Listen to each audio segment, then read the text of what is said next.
so crazy. He's a crazy man. Also, if you can have a conversation, Yeah. you know how to do a podcast. But Yeah, I mean, we're talking. You just hang out. See how good it's going? it's going great, dude. It's so simple. It's so good. Even a Trenton can do it. All right. Cool. I think we are live. And Sweet. we are live with ATX Comedy Review. I'm Chado. We got our guest, Zach Leboza, fixing his hair. Yeah. And Eoghan Gallivan. Heyo. Owen. How do you say it? Gallivan. Gallivan. I want to say Gallagher. A lot of people say Gallagher. Yeah. What? A lot. I don't know what it is. I think it just starts with a G-A-L, and they're like, "You're Irish. It's Gallagher." It's Gallagher. Just live with it. They now. watched Shameless one too many times. And it's Gallagher. Yeah. Well, cool, brother. You just got back from Boston? Yeah, I was up in Maine snowboarding. Maine. But Snowboarding. I thought you were doing comedy. Look at this. No, I'm gay. I wasn't doing comedy. I was Especially snowboarding. not in Bob Marley's backyard. Yeah, I was up in Maine snowboarding with some buddies. It was a bunch of fun. Got drunk, ate mushrooms, that type of shit. Oh, that's cool. Sounds like a fun main thing. Did you have a lobster roll at least? No, I'm a pussy, dude. I don't eat seafood. No. And everyone hates me for it because I'm from like The East Coast. the fucking New England's like famous for seafood. And That's fine.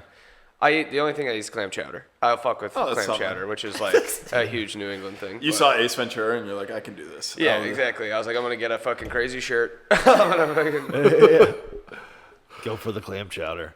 I don't do seafood either, man. I do like Red Lobster, but I don't really get seafood. I do like coconut shrimp, that kind of Yeah. shit. But Yeah. That counts. There's like certain things I'll eat. I always try it. I just don't like it. Like, No. and I feel like a idiot. Like everyone's like, oh, this is like the best fucking whatever, like cut of salmon you'd ever. And I'm like, Oh, take no. one bite. I'm like, nope, yeah, not for me. I can't do the sushi or the raw cuts of fish. Or I also find it weird that like we call non-sea fish seafood still. Like, it's like you got this from a river. or Oh, lake. yeah, It's yeah, not like freshwater yeah. fish. Yeah. yeah.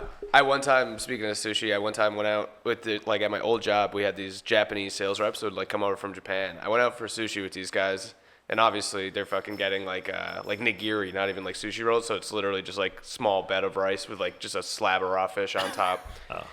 And they were like their English wasn't great, and they're like pointing at the menu, like, oh, like for the table for this like plate. And I was like, yeah, man, order whatever you want. I don't give a shit. Like I just won't eat it. And they ordered a plate for everybody at the table. So I Holy got shit. this fucking huge plate of nigiri in front of me. I don't want to be rude. Oh yeah. And it was like a BYOB place, so I drank. They brought like IPAs, so I drank like 5 IPAs, and now I'm trying to like choke down raw fish, dude. And so they saw me like eat one, and I like made a face so they could tell I didn't like it. And then they were like, "Oh yeah, like try this one." Right. And I ate one. It was actually kind of good. I was like, "Oh, that wasn't bad actually." They're like, "Now try this one." I try it. I'm like, "That's pretty good." And then on the third one, they're like, "Now try this one." And the second I put it in my mouth, they all start cracking up. It's 3 dudes from Japan, instantly just pissing themselves laughing. Put it in my mouth. This is the grossest fucking thing I've ever eaten in my entire life. And then I'm like, what the fuck was that? I'm like almost throwing up at the table. And it was a sea urchin. They made me eat like a sea urchin. And it was so disgusting, dude. Does it like ooze out? Like I've seen these kind of before. Yeah, it's like a. It was a texture and taste thing. It was like It's just gross all bad. texture, gross taste. It It's was like a truffle. Yeah, dude, it was just so bad. And they thought it was so funny, which I thought it was funny after because I was like, these guys were fucking with me because they're like, oh, you'll like this one, you'll like this one. Now try this one. And I did. And it was so disgusting, dude. Well, if World War man. II taught us anything, it's don't trust the Japanese. Yeah. Whoa. That's the lesson we're getting on That's this. just seafood. history. I mean, you can't. Shit. No, if you go like tempura type stuff, you usually can get it down. I like put a good ton like of soy shrimp tempura sauce. roll Yeah. or whatever. That shit's good. But Yeah. The more fried it is, the more it tastes like chicken. Yeah. Yeah. No, I worked at a Italian steakhouse, and in the back they had a sushi bar where the guy would make it right in front of you, and no one ever went there for sushi, so he just stood there in the back like sharpening his knives for like 6 hours, getting paid a ridiculous amount of money every day. But yeah, I don't think anyone's like, you know what I could go for? A chicken parm and sushi. You know what I mean? Like, no one's. It was definitely a weird mix that you see way too much in New York. It's also because it every was in New restaurant, York? Yeah, that makes but sense. like every restaurant's super small. It's all mob Yeah. front. Yeah, That's what so it you're is, like, yeah. what are you It's doing? Just choose something. And next door, there's something else. And on this block, there's 18 restaurants. Well, anything that happened interesting in comedy this week? I mean, we did Kill Tony on Monday together, and I hung out mostly outside this time. I didn't really go inside to hang out. That's kind of a ballsy move, right? I don't know. You guys seem very confident that someone will come out and get you. I feel like they do it, but I just don't trust it. Right. I'm like a fucking. I don't panicking trust out it, there. but I felt so confident that I wasn't going up that I just said, Well, fuck. that's fair. I've been there 100 weeks in a row and never get called. So You been 100 weeks, man? no, exaggerating, but I think I've been. He's got to count on him and Derek. So I've he's like, missed- well. I think I've missed 3 Mondays since I've been here, just because like I was like out of town or whatever, like I was this week. But I moved here literally on July 1st is when I got here, and I've been every Monday but 3 Mondays. Wow. since So July 1st. And you haven't been called up? Never been called. Wow. That's crazy, man. We need to stop hanging out together, I think is the thing. Yeah, man. now we're Yeah. bad luck. Yeah, I think there's. Or we have to bring back the rooftop parties, That's which crazy. is about to get hot enough that Oh we can. yeah, we probably this week, right? Yeah. I mean, it's like in the 80s right now. Right. But yeah, no. When I moved here too, like I knew some people from like Massachusetts and the New England area that were down here, and they were like, oh yeah, like for some reason it seems like new people they just get called like that. Yeah, that's what they say. And I've been 8 months now, I think, and like I've seen so many people move to the city, get called up like twice, and I'm like, what the fuck? Even you know that guy Zach Black? Yeah, So he's yeah. been on twice, and one of the times he went on, he said my name like we were supposed to roast each other. So he was like, oh, you like this Oh, first yeah, and yeah. last name said it, and I was like, oh, they're gonna call me up now. You'd be like, A oh, little this guy's roast, here. yeah, I see it. You know, like how like when someone's like, oh, my boyfriend's here, or like my girlfriend's here, they call him up. Don't call me up, even though he says me by name on stage. I'm like, son of a bitch. And then the next person that goes up is like, oh, I'm here with my brother and my uncle. They're like, fucking bring them both up. Right. I was like, are you fucking kidding me? I was like, God. He literally was like, yeah, I'm supposed to roast Owen Gallivan. And then fucking they were just like, that's cool. I was like, damn it. No, well, like- be like, get him up here. Fucking I see a little bit. No. Even whatever, last week or 2 weeks ago, when I told you the story about Jack cramping up in the water, I was like, if I yeah. get called up, I'll tell Tony the story about Jack Stoltman, another comic, cramped up at Barton Springs and was like, someone has to save me. So I swam out and got him. I was like, Jack's not here, so I'll say it was you and just come up. And like, I was like, of course they're going to bring the guy that almost died up on stage. Yeah. But then, of course, I didn't get called up. I am now the guy in line that's like, when people are like, it's my first time, I'm like, you should leave. You just fucking go. Yeah. Just get the hell out of my spot. I was like, oh, he'll never call you. He doesn't call first So timers. the Aaron Belial guy, or whatever his name is, I literally stood next to him in line. He was the first person in line. I was the second person. He stands there. He's sitting there typing on his phone, talking with, doing the whole thing. He talked about coming from Canada. He's got his little service dog with him and all this shit. He's like, I'm excited. I hope I get called up. And I'm like, yeah, maybe from Canada, your first time. Usually that's pretty good odds for you. Sure enough, he gets called up. Then the fucking Golden ticket winner Golden now. ticket now. Yeah, that's so crazy. But I stood literally right there, and we were 1 and 2 in line. And that's been a thing every week. Is I see these guys. I'm standing right. I'm And they're all like, around them. Yeah, it's just. Well, you do wonder, is there something, like maybe the first sheet gets cut up last? Yeah, You know, yeah. so like if they put them on a stack, so when they throw them in the bucket, the first sheet's actually on top. Yeah, well, that one time I was actually snuck into the green room. I talked to Yoni and Christy, and they were like, I see your name all the time. And so it's those two that cut them up. So they split them up. Yeah, they cut them up and they put them in the bucket. Yeah, So- I've been first. I've been last to sign up. I really don't think it matters. Yeah. Like I've got in line at 6:30. I've showed up at 7:45 and like rushed up like, hey, can I still sign up? I don't think it This matters. guy's not a baseball man. but You gotta that- have some. But like Charlie, Mia Chan and Charlie, Yeah. they'll be first in line, they'll be last, and they'll get called up where all Whenever. Yeah. So it's just I think the luck of the draw, but you never know. But man, it's such an interesting thing to sit there and watch every week, and see I heard Roseanne was awesome. she I was. heard she was really nice to everyone and like supportive and Really? like gave him a lot of advice. She was, but I thought that was kind of boring. I was like, be an asshole. Fucking Right. Be tell people Roseanne. They suck. Well, Yeah. like Punky did the same thing. She was like, I really like you. I like your style. And then they're like, okay, great. Yeah. Apparently, she told. She told Belial to call him. Oh, really? Call her whenever, yeah. I heard that. Well, Big Red Machine. Yeah.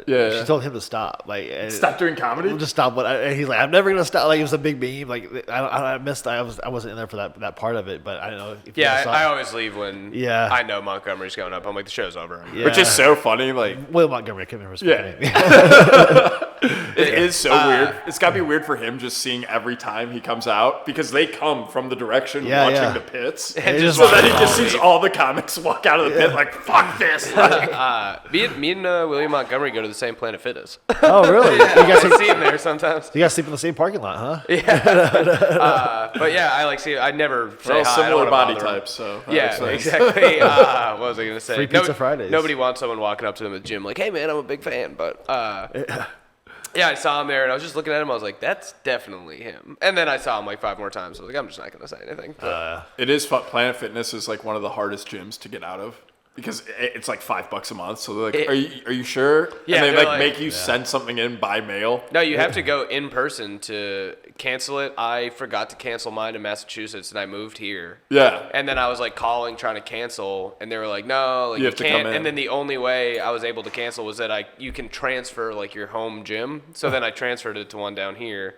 And then I was able to, or I'd never canceled it because I'm an idiot. But See, mine's in I was like, Syracuse. I'm gonna get in good shape. I was like, I'm gonna go to the gym. Because when I wasn't working, I actually was going, and then I got a job, and I was like, I don't have time for this. I just don't play at Fitness as the comics gym because they can sleep in the parking lot, take a shower there. I know it's a and it costs like 7 cents a day Yeah. or whatever. And So they for free 7 Tootsie cents Rolls. a day, you too can help a company.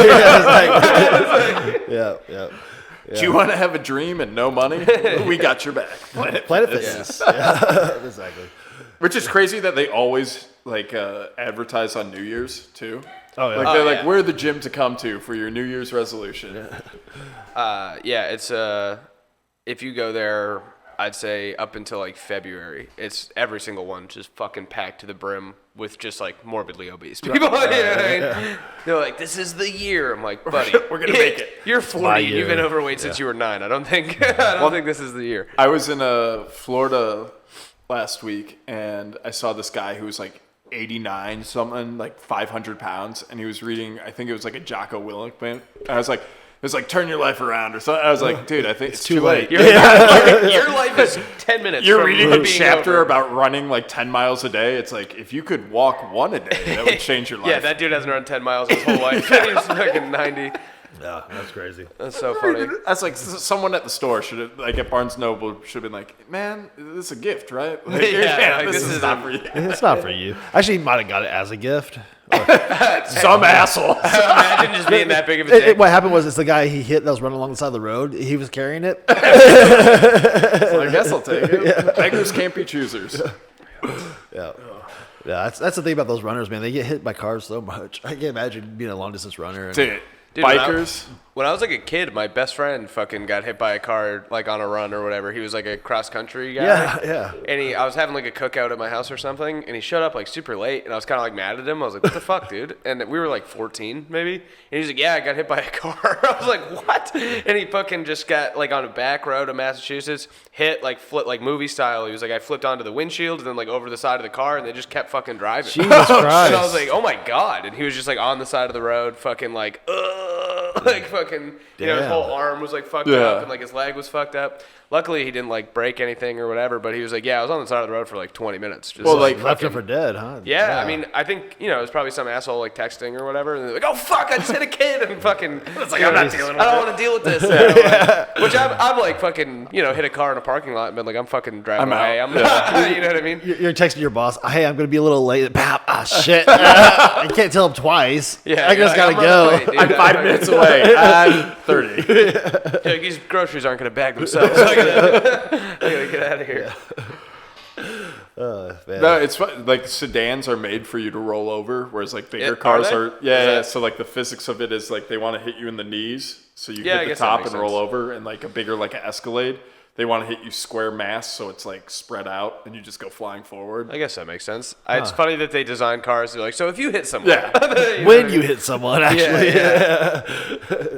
You're the engineer, man. You know how it is. When you hit someone. Yeah. Yeah, I imagine being the guy that's like modeling like on Yeah. your computer. You're like, all right, at 60 miles an hour, it's just like obliterating like fucking.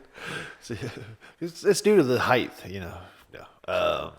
So Tuesday, did you guys do Cap City at all, or you guys hitting that anymore? No. Staying in line. I did Baker Street Pub on Tuesday, which is a What fun is Baker show. Street Pub? It's a free like Tuesday showcase style. You know, there's like I think 8 comics, 10 minutes each. So you actually got on the show? Yeah, Zach Silverman runs it, and I know him he's from New Hampshire, so I know him from like New England.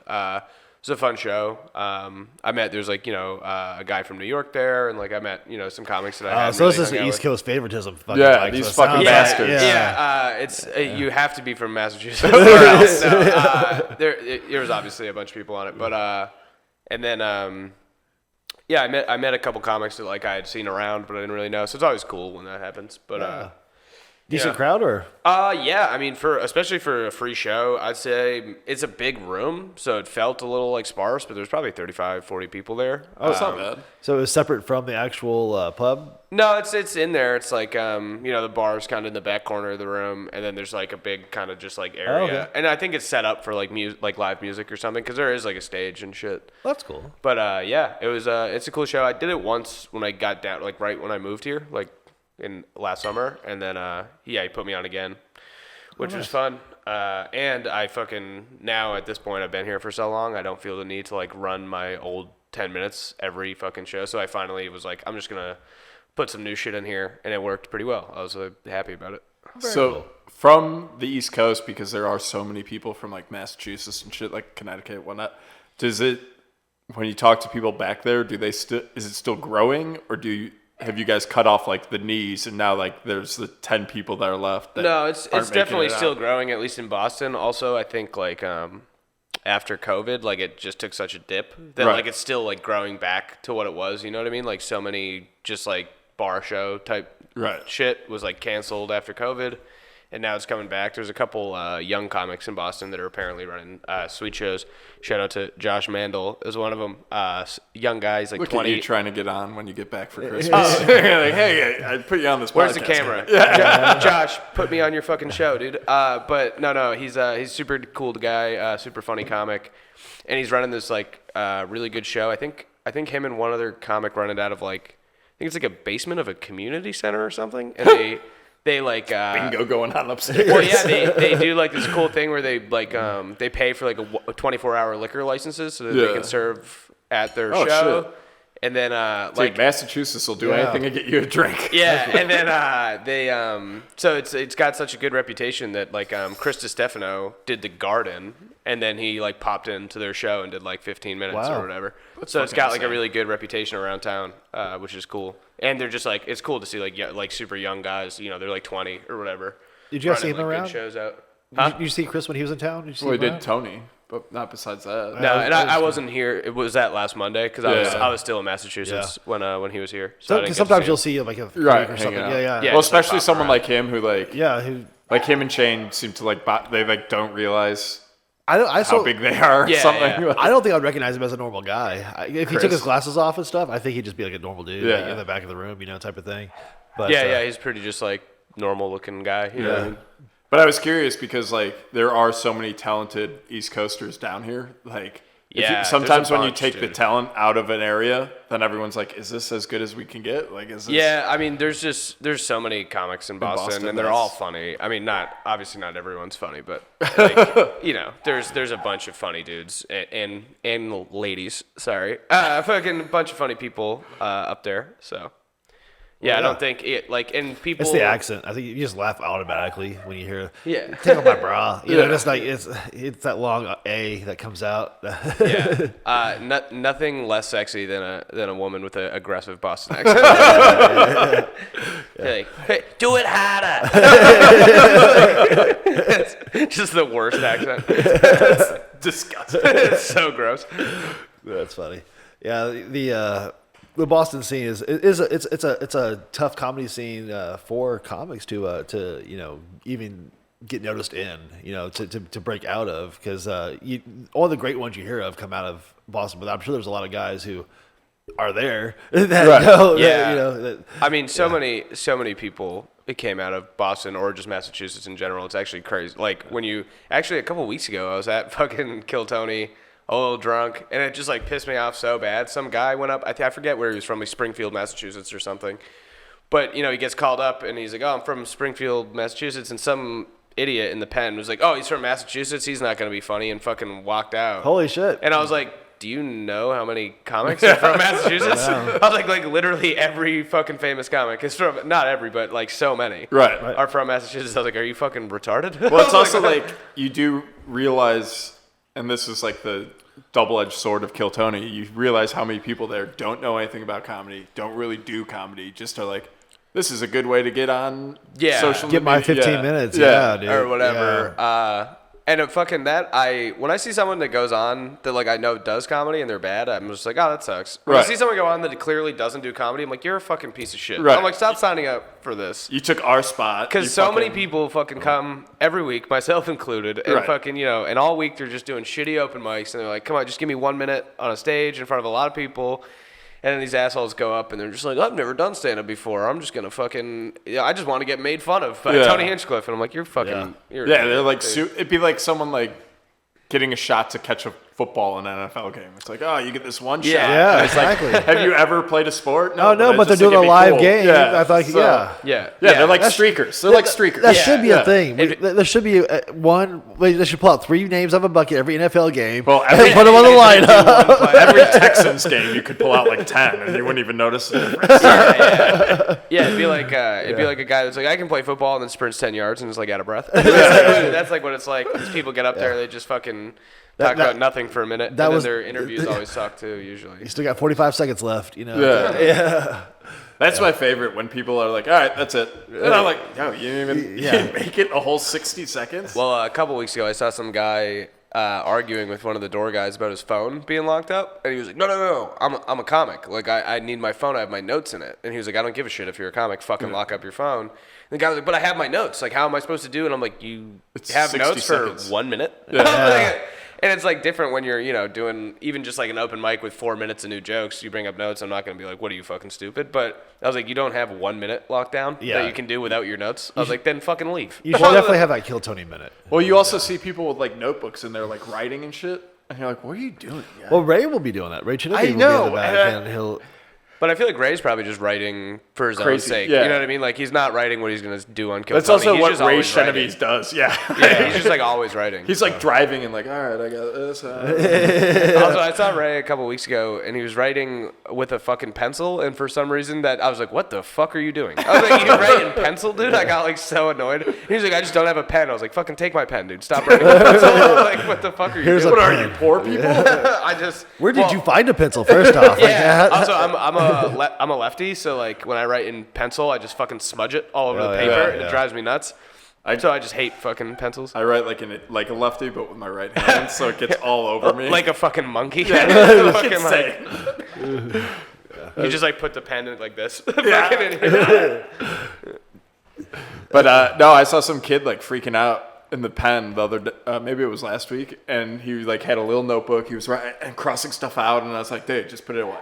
Like, whatever you go with, like, just put it away. It's making you nervous, so even if you get called, you're going to look like a freak up there, like... That is crazy to be preparing for your minute right then. Right. Because, A, you might not get called up. Most likely, you're not going to get called up. And then, B, if you do, you should... I mean, you're not going to be... Right. You're not and you're also like, you could prepare your minute in the shower. It's not like...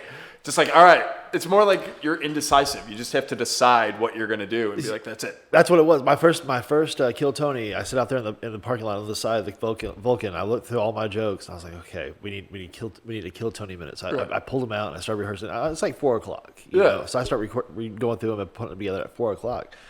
And, by 6 o'clock, I'm like, okay, I know this. I'm reciting them. I got it. And then nothing happens. Okay, fuck. So the next week, I'm like, okay, I'm going to use those same jokes. And I just going to know a little bit better. So I knew those ones a little bit better, and then I got them a little bit better. No, hold up. Third week, okay, now I know these jokes. My first time on stage, I'm going to crush them. I'm going to go up there, got these jokes down, bam, nothing. So then, third week, what happens, I hear there's a mic at the Creek in the Cave. Actually, Audrey Scott tells me there's a mic at the Creek in the Cave. Go do it before you go kill Tony. It's going to fucking save your life. And so I do. Something I've never heard about an open mic. It'll save your life. And it's usually the end of people's rope. Well, if you're going to kill Tony for the first time. Well, and you care. That's Yeah. an important distinction. There's a lot of people that go on and don't give a fuck. Well, I was just really prepared. She's Yeah. like, she saw that I had a minute. She's like, go try it. And so Mike Eaton, he's like, hey, he introduced me to like where the stuff was. He's like, he pretty much guided me through the whole steps. And then I go up on there and I hear Mike go, oh, he is funny. I was like, holy shit. So that was my little moment of, okay, let's keep this going. Right. And then that was, but I still have the same minute. Well, that is the pain of like not going up. Is like You don't know. Yeah. well, you want to you have your minute that you've decided on, and like you don't want to be doing it at every open mic. But Right. you also have to be like, I also don't want to fuck it up, so I'm gonna drop it 2-3 times a week just to keep it coming out of my mouth. I haven't done it like 6 or 7. I haven't done probably since October now. Should probably do it again. Yeah, I know, but it's like so many comics hear this shit. Yeah. I hate hearing the same jokes over and over, so I try to come up with a new five every week. But that same Kill Tony, Which is minute good. is still that same Kill Tony. Yeah. Yeah, I know the jokes I'm gonna do is 2 jokes, and it's what I open and close. Like if I'm doing like a long set, like at an actual show, it's my opening joke and my closing joke together is like 1 minute, and I've done them 1,000 times, and they always work. And I'm like, this is just gonna work. So just get me on that stage, motherfucker. like, So I you know go it's gonna for work. 2 longer jokes, you think? Yeah, I think my like opening joke that I do like if I'm doing like an actual set on a showcase is like 45 seconds, and then my closing joke is like a one-liner that's like maybe 20 Oh, seconds. so you're gonna hit with a long. So it's gonna be like one long joke with a punchline that always works, and then just like a quick one-liner at the end that's not related at all. Like no segues, no nothing. Just fucking hit them with another. Oh, you can't really do a segue in a minute. Yeah, just another quick one-liner around the end to just cap off the minute, because I'll have like 20 seconds left over. That is kind of the cool thing too. Is like you'll see someone like start a bit sometimes, and it's maybe 20 seconds in, and they usually get like 2 laughs. And they're like, fuck, this isn't working. So they'll jump to a different one, and they're like, and kind of save their minute. And you're like, how can you save a minute in 40 seconds? Well, yeah. they do. Yeah. I think the coolest is like, what was I gonna say? This happened to like Tim Warner, where like his minute was fine or whatever, but his interview was amazing. Yeah. Like, and he was Yeah. like getting fucking huge pops during his interview. I was like, the minute doesn't really matter if you're like a funny, Good. interesting guy. Like, and he was just being so honest about like, like his struggles with like fucking addiction and all that shit. And he had been on Kill Tony before, so he was like, and that like sent him They into knew like a him. bender or whatever. And he was like, last time I came, I fucking bombed so hard I went on a 6-month bender, like whatever. And it was just Jesus. It was so cool. I mean, fucking Tim's a great dude, and he's just so interesting. And like, he just went up and was so himself in the interview that they were like, "You want to do Secret Show?" Like, you know what I mean? Yeah. And his minute was like whatever. It was, it was fine, but It was him as a person, and I would see him at the challenge mic. Challenge mic. And he would just pull those topics and just riff for 4 or 5 minutes on one topic, and that was,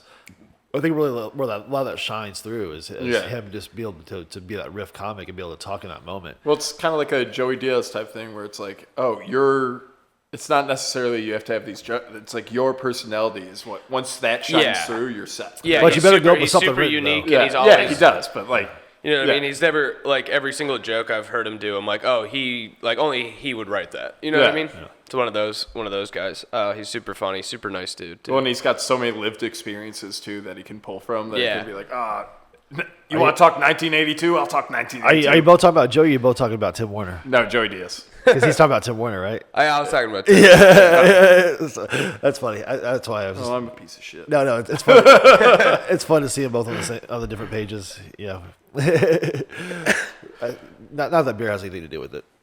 So what? We got to Tuesday so far this week. So what else? I didn't get to go to Lucky Duck this week or do my tag writing mic, which I usually do on Wednesdays. Tag writing is usually a good mic. Yeah, it's usually. That's where a lot of my 5 minutes comes from. So like I said, I write a new 5 minutes every week. But Alden will give you a topic, and he says write 3 jokes on that topic. So every week I'll come up with 3 new jokes for that topic to do at that the next mic. tag. Yeah. So that's like the one mic I haven't done, the tag writing thing. I think the first week. Well, it's like early, right? Yeah, it's 6 like o'clock. 6 o'clock. I think, but I always go to sign up at 6, and then I just like go to Wanderlust or whatever.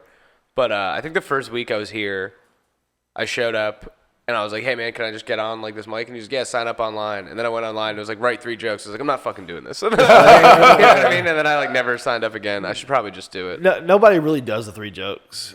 Yeah, I was just new in town, and I was like, Didn't fucking, wanna be I have an to ass. write 3 new jokes to get on. I was like, I'm not fucking doing that. That's why I want to have that challenge, because a lot of you have to keep that sharp. You have to be writing. I think as a comic, you want to be a writer. You want to be, come up with that bit. Because what I'm finding is, it's like I'm writing a story about beaches or a joke about beaches. Has nothing to, but it gets my mind thinking about my life and what I was doing on a Life's beach. a beach, am I right? Yeah, exactly. But then you find that joke about yourself in there, and then it's a whole new level. You're not writing a joke about frisbees. I'm writing a joke about the time my dad took me to the park and made me play by myself with a frisbee, and he was Throwing it way up and then trying to make it come back to you like a boomerang. That's my bit. Yeah. So that's the whole thing. Yeah, that's because of Alden bringing that out of me that I was able to do that. No, you could. Yeah. Well, you never know what triggers like a weird memory that you're like, oh fucking yeah, I forgot about that. Well, actually, I think it's all made up, but. But other parts of it's just your dad's a piece of shit, and this could have happened if you ever wanted to play with me. So you lived in Los Angeles. Do you still have people over there? So Jay Davis, he runs a comedy at it's a sushi place, but he used to do it at the Laugh Factory. And I sent him my reel and my stuff, and he's giving me pointers and things like that on there. Well, because I was wondering. I know Burbank Comedy Festival, which they do at Flappers. Oh, yeah. Their sign-ups just went out. Oh, wow. I don't know if I want to travel for an open mic. Well, it's a little bit. It's a festival, so there's gonna be industry people there. Yeah. It's the most LA thing ever. I just looked at it and I was like, God damn it, $50 for someone to be like, you suck. You suck. Hey, you're not funny. Well, but it was just because I submitted to I think 3 paid festivals already this year, so it's probably collectively like $100. Have they got back to you yet? No. Oh wow.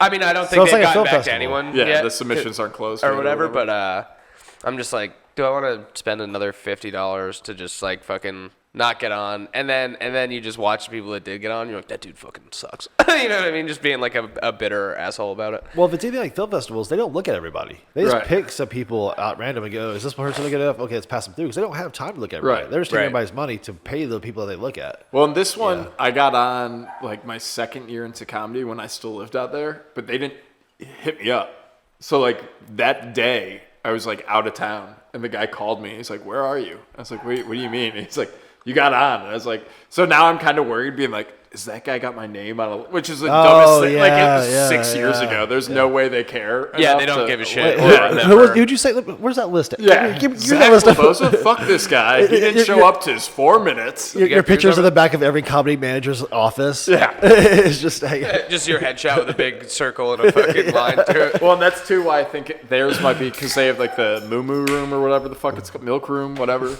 Yeah, they got like a smaller room. Like, and then what's the main the noise room. cows make? I don't know. Fucking. It is, but and I think they go on for like 9 days, so it's not a bad. Like they kind of have a good, and there's people that go there. So like Tim Dillon, Segura, and stuff used to go there when they lived there. So I'm still considering calling them and getting no email and then getting a phone call being like, where the fuck are you? Yeah, I'll probably end up submitting just because fucking whatever. Knowing my luck too, I'll get on like all the ones I submitted to, and then I'm gonna have to fucking be like, oh, I actually can't take the time off work. I can't make it. I really want to get on. I submitted to Vail Comedy Fest in Colorado. It's supposed to be fucking sweet, and I've been to Vail to snowboard before, but I've never been in the summer. It's apparently super nice. I think the festival's in like May or June. They closed, and I forgot to sign up. So I was like, fuck. So you're quite the snowboarder there, Owen? Yeah, I mean, I grew up skateboarding and snowboarding. That was like what I did. So And how are your ankles? I broke my left ankle 3 times. So is Nar Bar kind of a fun place for you to hang out? Yeah, not only is it obviously decorated with snowboards and like skateboards and shit, but every time I'm in there, I'm like, is this My Chemical Romance, dude? I fucking love this stuff. They play your music and everything. Yeah. I'm like, dude, they're playing the bangers from 2007 when I wore girls' jeans and straightened my hair. This is fucking sick, dude. Well, I guess that is your bar. We're learning a lot about Owen. Gnarly. Dude, I will never forget the dude who came up there and was like, I'm wearing my chicken killing shirt. I'm like, what, bro? Yeah, it had like holes in it and shit too. Yeah, it was just some blackout drunk guy came up, had a hole in his shirt, and the guy's like, what's up with your shirt? He's like, I'm on a date. And we're like, what? He's like, it's my chicken killing shirt. One of them got me. And I was like, that's what you wore on a date? What other shirts do you own? No, this guy's a serial killer. Yeah, 100%. Well, yeah, also, I forget who said his shirt, he was wearing like a red button-up shirt, and they're like, yeah, the shirt was white. Yeah. It's just like, It's just blood. It's not chicken blood. It's chick blood. He's just looking for chicken heads out there killing prostitutes. That's what they do. So the big news of this week we haven't gotten to yet is Joe's finally got an opening date for the club. Yeah. So I saw March 7th and 9th? March 7th through the 9th. Today? What's today? Today is... I think the 7th is Tuesday. Yeah, so yeah. I think it's Tuesday, Wednesday, Thursday for the first 2 weeks, which they're is having weird. Kill Tony at Sorry, Vulcan Cap still. City. But they're competing with Joe's shows at the Creek. So they took the Creek shows away from Thursday, and they're competing against the Secret Show now. So they used at Vulcan, I didn't even think of that. He used to not be a competing show. He used to kind of just do the Creek was already doing the Creek stuff. Yeah. And Vulcan had their stuff. Now it's Secret Show and Joe. I within think a block that of each all other. those clubs are so close together that it's only going to help, though. Like, Joe Rogan's club is going to sell out, obviously. People are going to show up wanting tickets, and then, like, Overflow is just going to go to the other clubs, I think. Yeah. I mean, I could be wrong. Maybe every other club in the city will close, and I'll just look like a fucking idiot. Well, but we were I hope talking before mean? you got here, like 3 other clubs are opening. Yeah, Sunset Strip is supposed to open. Sunset and the other one are April, and then there's one in East Austin that he's trying to open next week. Oh, really? Yeah. They're trying to get it open for South by Is that Southwest. Yeah, he wants Hyenas? to. The guy from Hyenas? Is he? I think it's him. Yeah. Yeah, he's a bigger guy. Nate, well, I see the little bookie manager. He doesn't like me too much, which is good for a bookie manager. Yeah. Does he actually not like you? Oh or yeah, are you, yeah. like No, in your no. head, like he No, doesn't like no, me? no, no. Because I do that all It's the time. validated because we hung out a couple of times. Like I'm hanging out with Hank. He'll come over and like talk to Hank or whatever, and then like I'm like, hey man, let me get your Instagram.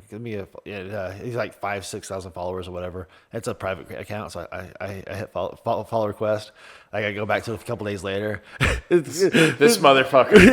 It's never. You're gonna have to slide into those DMs. It's never requested. It's like you can request it again. Oh, yeah, it's take it. declined. Wow, imagine declining someone to follow you on Instagram. That's like some. I I know. don't even know. That's like some crazy ego shit where you're like, Yeah, so this that- guy. I don't even want this guy to. I don't follow want me people on on- Instagram. Well, See that's that why it's very specific. I'm like, Yeah. okay, I must have done something to this dude that I don't remember because like yeah, that's weird, dude. I don't know. to specifically go, no, not you. There's something there. Yeah, So, I don't yeah. know. I also think having a private Instagram's gay as hell, dude. Yeah, Nate. He's running an OnlyFans. That's why. Yeah, You I'm like, can't have- what are you posting that not everyone can see? Well, he says he's a nug dealer. So Oh, and a comedy booker. There we So, go. Weed is legal as far as I'm concerned. Yeah. Everywhere. I fucking even when it was illegal in Massachusetts, dude. Like I got caught. I used to sell a lot of weed, and I As a got caught. snowboarder, no way. Yeah, and shocker, I know. I got caught with like 3 ounces, a scale, a box of bags, fucking Damn. everything, dude. And they just took it. They were like, "Yeah, get the fuck out of here." Wow, And I was white like, guy oh, shit. privilege. Well, Yeah, I wonder yeah. too. What's their like paperwork on that? Probably Like- so much that they were like, "We're just gonna get really high and smoke all Yeah. this weed. Yeah. Fuck you, get out of here." Well, like, can they go back to the station and be like, "We got evidence," and they're like, "Where's the guy you got it from?" They're like, "We found it on the street." yeah, I don't know, man. It was, and we were like, fucking. My friend's car got towed. Like, we got pulled over, like smoking a blunt in my friend's car. They fucking like ripped the car apart, found Jesus everything, and then they just towed the car. And they were like, "All right, you guys are shit out of luck." Middle of the winter at Yeah. night in Massachusetts. They're like, "Have fun, assholes." And just we were like 18 or whatever, not even. And at the time, I remember like cars getting ripped apart. I'm like, dude, I'm not even gonna get into college. Like, this is gonna be on my record. Like, Well, fuck. yeah. And then they were like, "All right, see you later." I was like, "Oh my god." Have a good one. I think normal for what- circumstances they take everything away from you, like your life and your fucking Yeah. privileges and all that shit. But that's crazy. You got intertwined twice. I'm like, yeah, just go on. Yeah, So and you have for- no respect for cops or the marijuana laws at all. Yeah, and for one day there, I was like, I'm never gonna smoke weed again. I'm not even a drug dealer anymore. And then like one day went by, I was like, fuck, I need money. I was like, also, I'd love to get Let me high. call my connect. yeah. Well, and like here, like, oh, I see homeless people like shooting up on the side of the road, like, and you're gonna catch me, like, Yeah, get no. the fuck out of my face. Yeah, like I'm just smoking a joint, Yeah. officer. You know what I mean? Are you guys familiar with the bodega speakeasy thing across the street from the Vulcan? no. Oh yeah, I've you heard told me a about it. little I've bit. never been there though. I haven't been there, but I heard that people like literally smoke crack in there. I don't know about crack. I know they do mushrooms and DMT and Someone told me acid. that they went in there and saw multiple comics that we all know, and they didn't tell me who. They just said comics that you know were literally smoking crack. I should have spoken crack or DMT or something. Well, Said maybe, it was maybe crack, it's a and good I- place to hang out. I don't Maybe know, it's- but Maybe it's a place to hang. you guys want to smoke some crack together? Let's, yeah. Hey, camera, move to Austin, smoke crack with the local comics. I don't know. There you are. I was late. Yeah. That's just what I heard. I don't know. Could be not true. I could be think true. somebody added the crack who doesn't know drugs. Okay. You know, Maybe. I think they saw a bunch of people smoking weed or whatever up there. You know, they're just like hitting a pipe. You know, and they're passing it around. I don't think it. 'Cause how can you smoke crack before Kill Tony? First off, That would be crazy. I don't think it was before Kill Tony. I just think they were in there one night. well, I know or that's when they're whatever, open. Yeah, I know they're only open like 3 days a week. So That's a good way to run a crack then.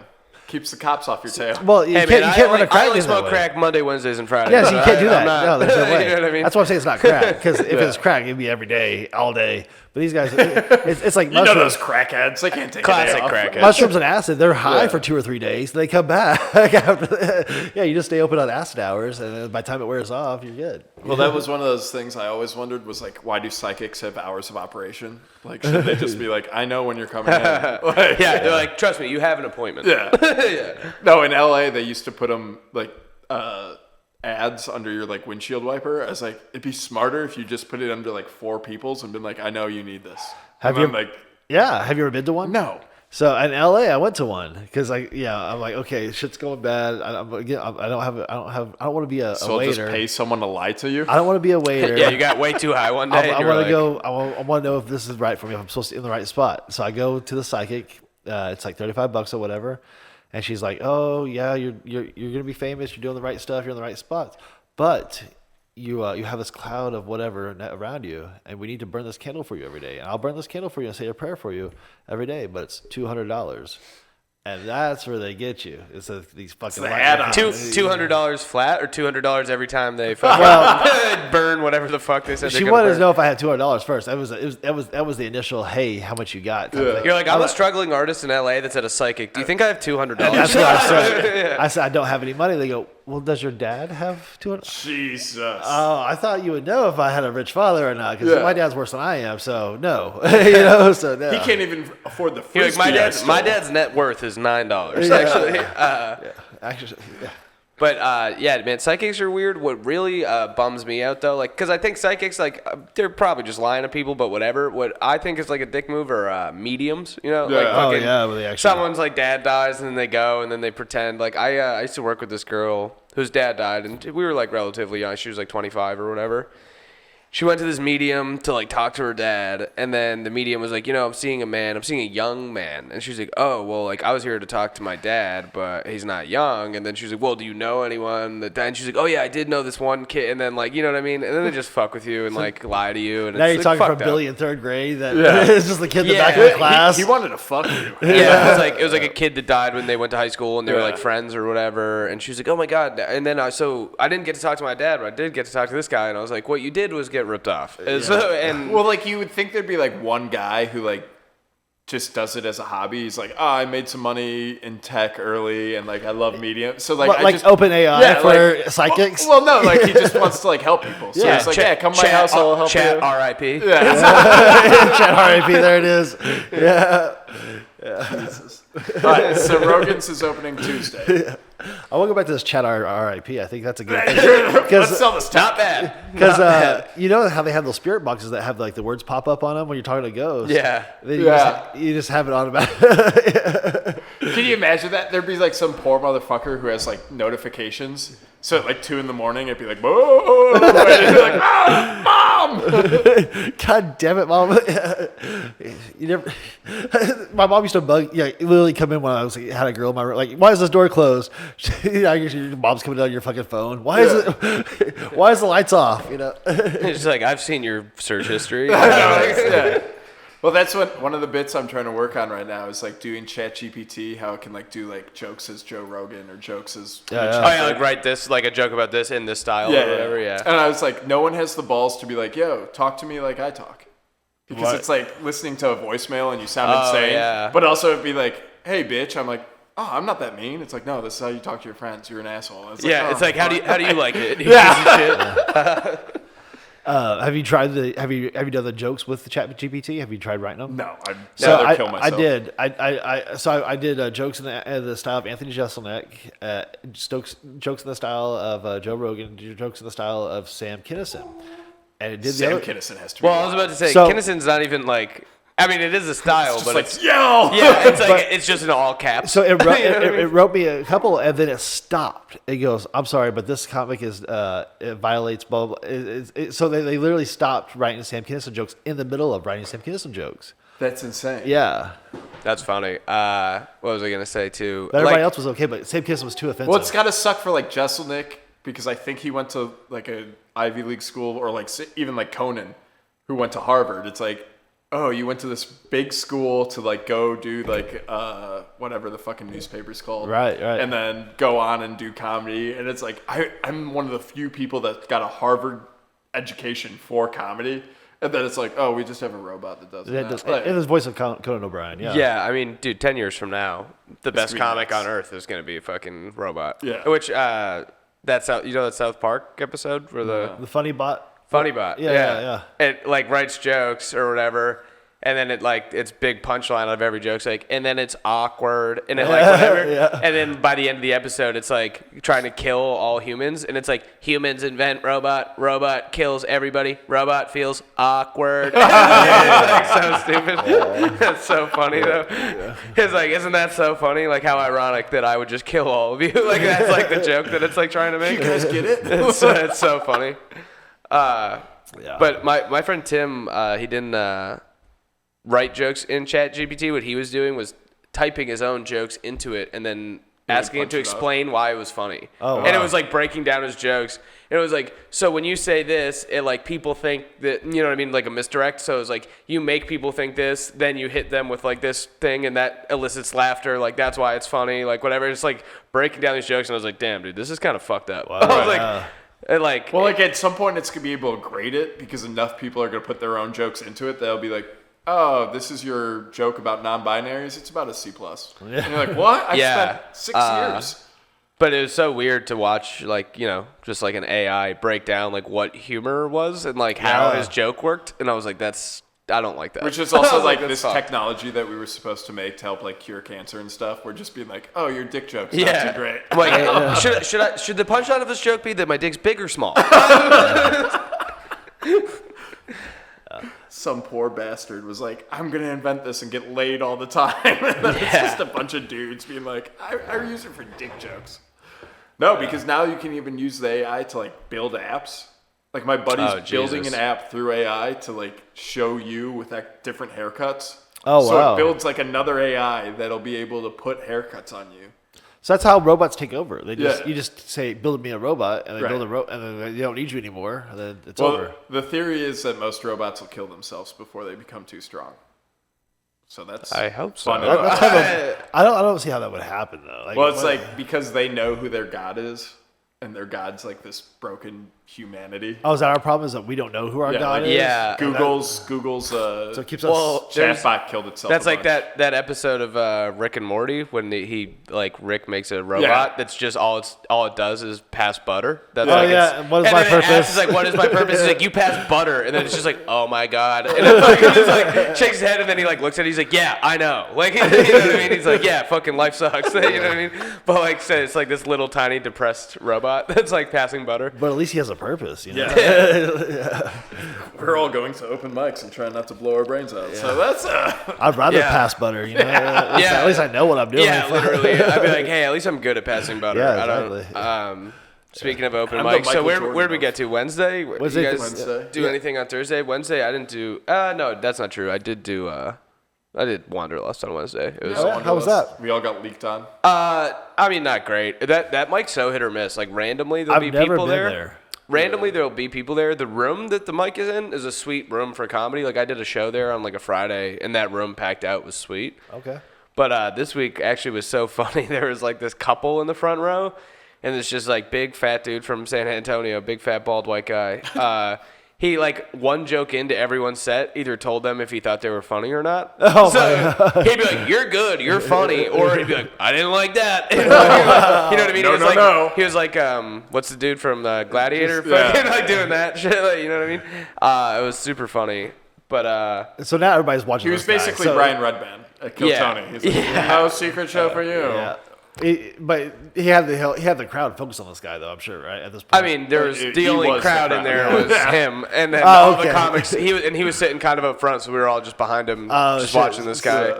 And it was just super funny to me. I was trying to, he did it to like 5 comics in a row, probably like the thumbs up thing. Oh, shit. And I was like, I got to get a picture of this. And I sat there for, I'd say, 20 minutes with And he my never did- camera out, and he never did it again. I was like, come on, dude, fucking. I was trying to, when Zach was on stage, I was like, he's going to give him a thumbs up. Come on, come on. So I'm watching him, and I was doing some new jokes. I was like, does he think these jokes are killer? And he's just videotaping, being like, oh, you got to use this one. And I was like, just and then I videoing get the off guy. stage. So you're He's watching like, no, all I'm it- just trying to like catch this guy, do a thumbs up. I was like, oh, thanks for the feedback, homie.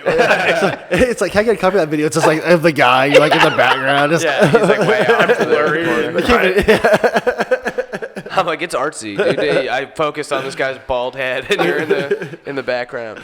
No, going up to that mic, I got like worried because it's like a very like hipstery looking area. I was like, oh no, and I was like, if the stage is just in the middle of like people trying to drink wine and like talk about Birkenstocks, they're not gonna enjoy it. But it's like off to the side and like secluded. Well, dude, when I did the show, so like the rooms like Yeah. off to the side. So when I did the show there, out in like the main room, they were doing drag bingo, I think. So it was like every now and again there'd be a huge pop in the other room, and like the comics on stage would be like, "Well, they're having a great time." I don't know, you know what I mean? It was like you could hear it like through the wall. It's such It a was super weird funny. fad that we're in right now that like we're like, all right, we're just gonna take all the normal things and just add Make drag. them drag brunch, drag yeah. fucking, you know what I mean? Like Drag air hockey. Let's fucking literally, go. like. Yeah.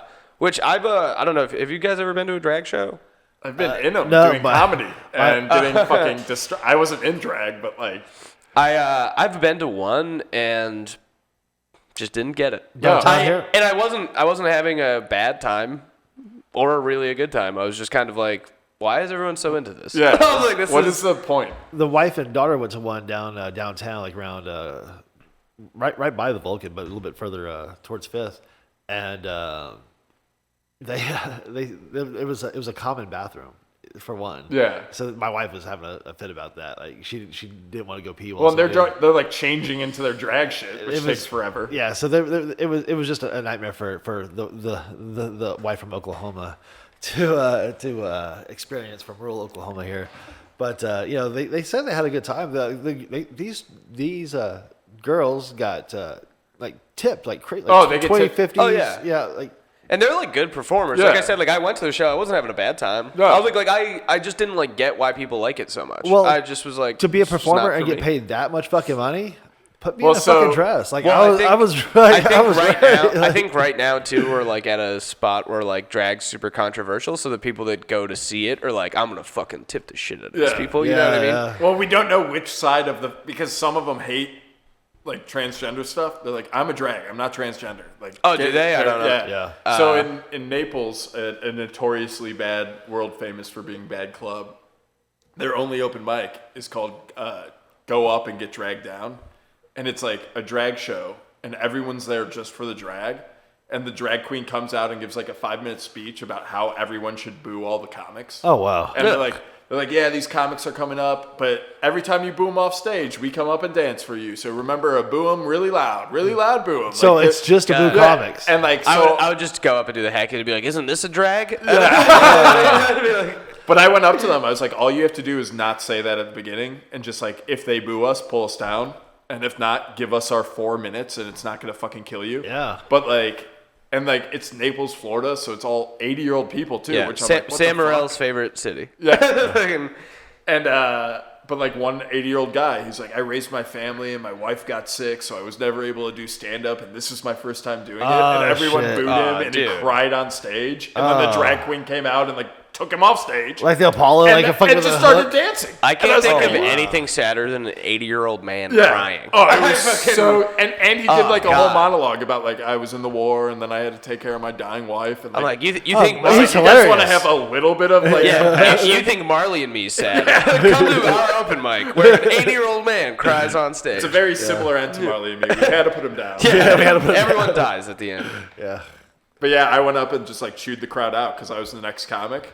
And then like I went up to the drag queens after, and I was like, hey, I just wanted you to know, like, it was nothing against you. And they're like, we're very afraid of you. Please don't talk to us. I was like, Well, you are a big guy. also, they are. They're like 280 pound. Like, Well, there was an open mic in Boston that was at, I don't know like exactly what it was like. I think they just did drag shows there. I know it was called Jacques Cabaret, and the host was, I don't know if she was transgender Or drag. I think she was transgender and did drag. I don't really know, but all I do know is that fucking had triple XL hands, dude. I remember fucking fist bumping her as I was getting off stage, and like I was like taking my fist was like 2 of their knuckles. I was like, oh my god. Wow. And then I said something like, oh man, like that lady would beat the shit out of everyone I know. And then someone was like, oh yeah, she was a transgender boxer. Oh shit. And I was like, oh my god, dude. I was like, what the fuck? There's a girl in Florida that they didn't let her transgender, didn't let her do the stand up or get dragged down because she was transgender, and they're like, we can't have you here. What? Which is crazy. What? That's insane. And then, like, she was a Marine boxer, too. Oh, really? She was, like, Golden Gloves. It definitely wasn't the same person, not the same, but it's funny that... So all Marine boxers like to become... It's almost like getting punched in the head repeatedly. It's not good for you. Well, now we're tight-roping on some dangerous... Yeah, I'm not saying anything about... Once you get to a certain level of toughness, where to dress doesn't matter anymore. Yeah. You know? Yeah, you're like, oh, what are you going to fucking say? Well, you want to fucking say something? It is so funny because she does jokes about, like, being, like, she's like, oh, yeah, guys chase me out of clubs, and I'm so afraid, but I've seen her, like, knock out, like, 5 guys. Oh, yeah. It's like, like, they don't know who they're going up against. Yeah. No, that is the fun thing about the transgender. It's always a surprise at the end. Yeah. Sometimes not so much of a surprise. You're like, I saw the Adam's apple from 2 blocks away. Well, then it's a full surgery surprise sometimes. Like, holy shit, you have a hairy chest and a vagina? What the? There's a lot going on here. I'm going to have to journal my thoughts right now before I go any further. Yeah. Also, I'm just gonna say now, this is where we can cut back in right after we stop talking about transgender people. When we edit, This is the cut. So Joe's Club on Tuesday. Fortunately, we're live and we have 2 people watching this. So Yeah. Shit. We're Both screwed. transgender, typing frantically. Luckily, they can't spell my name, so hopefully they just won't. I find tagged me. you. It's all right. Ah, son of a bitch. Fuck. Do you think Joe's going to let comics sit in Tuesday? I would Also, like how to do you think think so. it's going to fuck Cap City? I think Cap City is just so far away that it just doesn't matter. Yeah. But I feel like all the comics that go there are going to be like, oh, we're going to try getting into Joe's. What is there I to think get it's- in on? So are they going to do some open mics on Tuesday too? Or are they going to do some shows? What I'm I- assuming it's just shit. What I heard is going to be the format for their open mics, and this is just, fucking hearsay. Who knows? But what I heard is that Rogan's Club is going to do a Sunday and a Monday open mic. And Wow. that Sunday, what's the booker? Adam Eoghan? Yeah. Adam Eoghan will be there on Sundays. Watch the mic, and then the Monday mic is like almost like an invite only thing. So like if you do well on Sunday, he'll invite you to the Monday. Oh, it's like a showcase, like a Almost What like a time is showcase. Monday going to be? I don't know, probably like 8 or Right 10. I at don't the know. same time as Kill Tony. Oh yeah, probably. I didn't even think about that. Oh, Kill Tony's going to be there. Yeah, I in heard 2 it's months. not moving there till like July though. Oh, really? So they're Yeah. going to keep it. Oh, Well, because think of how many times Rogan's probably Club already- got pushed back. What They someone sold tickets. told me that made sense too is that Kill Tony sells tickets out like 2 months, so they probably sold them all at the Vulcan. I don't know if the capacity is the same. You know what I mean? So they probably have to do those shows at the Vulcan until, now when they start selling tickets in July, they'll be like, it's got to be at this other place. yeah. But they've already sold tickets like up to July or whatever. Huh. I don't know if that's true. Someone just said that to me, and I Right. was like, that makes sense, I guess. But, Yeah, I saw Kill Tony went on sale this last week, and I know they sold out quick, but I thought it was only like 2 dates. So I think that's the first 2 weeks of Rogan's Club, the soft be. opening. Yeah. And I think it's gonna go after that. Is from what I ascertained from what I saw on sale. So I don't. good know. use of ascertain. Nailed it. Nailed it. I wonder I how have no much idea. it was involved in like the planning of the like setup of Rogan's Club. Like, which is crazy to think like this silly belly room show by like a guy who was a little bit above an open micer at that point is now like such a big thing that the hottest new club like designed somewhat for it. Yeah, fucking. I don't know. He's also just friends with. Yeah, Rogan, yeah, but- it helped. But like that, it shows you what a decade could do. Yeah, Yeah, I mean, yeah. I would love to like fucking be a fly on the wall for like the first Kill Tonys. I bet they were so weird and fucking. People didn't like get it, so they were like getting on stage and he was like shitting on them, and they were probably like, "Fuck you, dude! Like, who the fuck are you?" Oh, it was. You know 100%. what I mean? Well, and then the guests they had too weren't like. Yeah, there were probably nobody. No. It was just people that were in the comedy club because Tony was at our level at that time. Not putting me at the same level as you guys, but he was a piece of shit. Yeah. We're all just doing the same open mics. We're all at the same level. Yeah. So I mean, he was here, with us when he first started this podcast or the Kill Tony show. So he didn't have anybody. It was in the belly room. There was. Have you ever been up there? There was like 20 seats. There's nothing. Yeah. There's no room for anybody. It's standing room only, really, for the most part. So that's really where they started. It was him and Redbane on that little bitty stage. And so they really didn't have room for anybody else.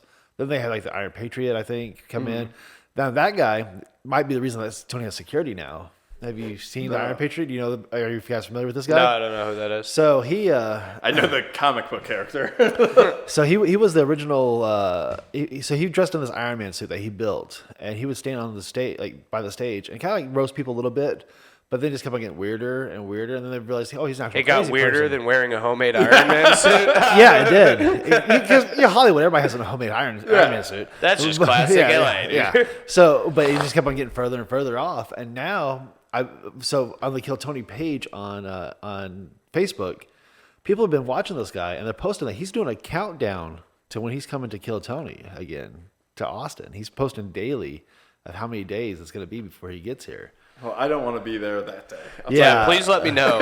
So I don't know if So he it's an interesting dynamic. Can you imagine them wanding him down and being like, "Do you got any metal on you?" He's like, "Yeah, all of this." Well, I don't think he's coming as the Iron Man, but I think he might be coming with just.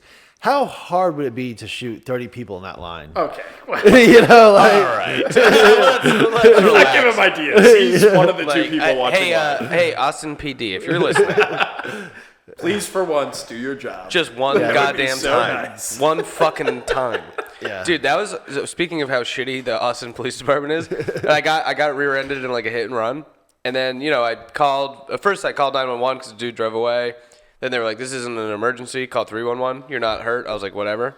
Call 311. File like whatever report. 2 weeks go by. They call me, and they're like, "So you were at the corner of like whatever and whatever." I'm like, "Yep, yeah, that's where I got hit." They're like, "Did you see if there were any like cameras or anything over there?" I was like, "Isn't that your fucking job?" Yeah. You want me to drive back to where I got in an accident, check if there's Are you deputizing me as a detective? I can't just walk into like a like a fucking nice apartment complex and be like, "Hey, I got hit out here 2 weeks ago. Let me see your fucking cameras." Like, what the fuck are you talking about? What if they were just like, "You got 24 hours to I literally, catch the guy." on the phone, said to the guy, I was like, "Isn't that your job?" And he was like, "Well, I'm just asking if you noticed if there were cameras. I'm not asking you to look at the footage." And I'm like, "Why don't you go there and see if there's fucking cameras?" I was like, "That's..." Let me guess, your dad was a cop and got you this job. Yeah, I was like, my taxes pay your salary, right? You fucking piece of shit. I was like, fucking, what the hell, dude? You guys ever watch Long Island Audit? No. This guy, his name's Sean Reyes, but he's on. I see him on Facebook, was on YouTube and all this shit. But he goes into places just peacefully, and they tell me, "Hey, you can't film in here." And then eventually fuck off, the cops come, etc. But this dude, he's got the most balls. Like, "No, you're violating my rights," blah, blah. But like 30 cops on him, or whatever. No, you're wrong. And then a sergeant or somebody will come by, like, "Yeah, you guys are wrong." And they're like, "Okay, see you guys, I told you," and then walk away, walk of shame or whatever. Anyways, some crazy shit. I like watching him.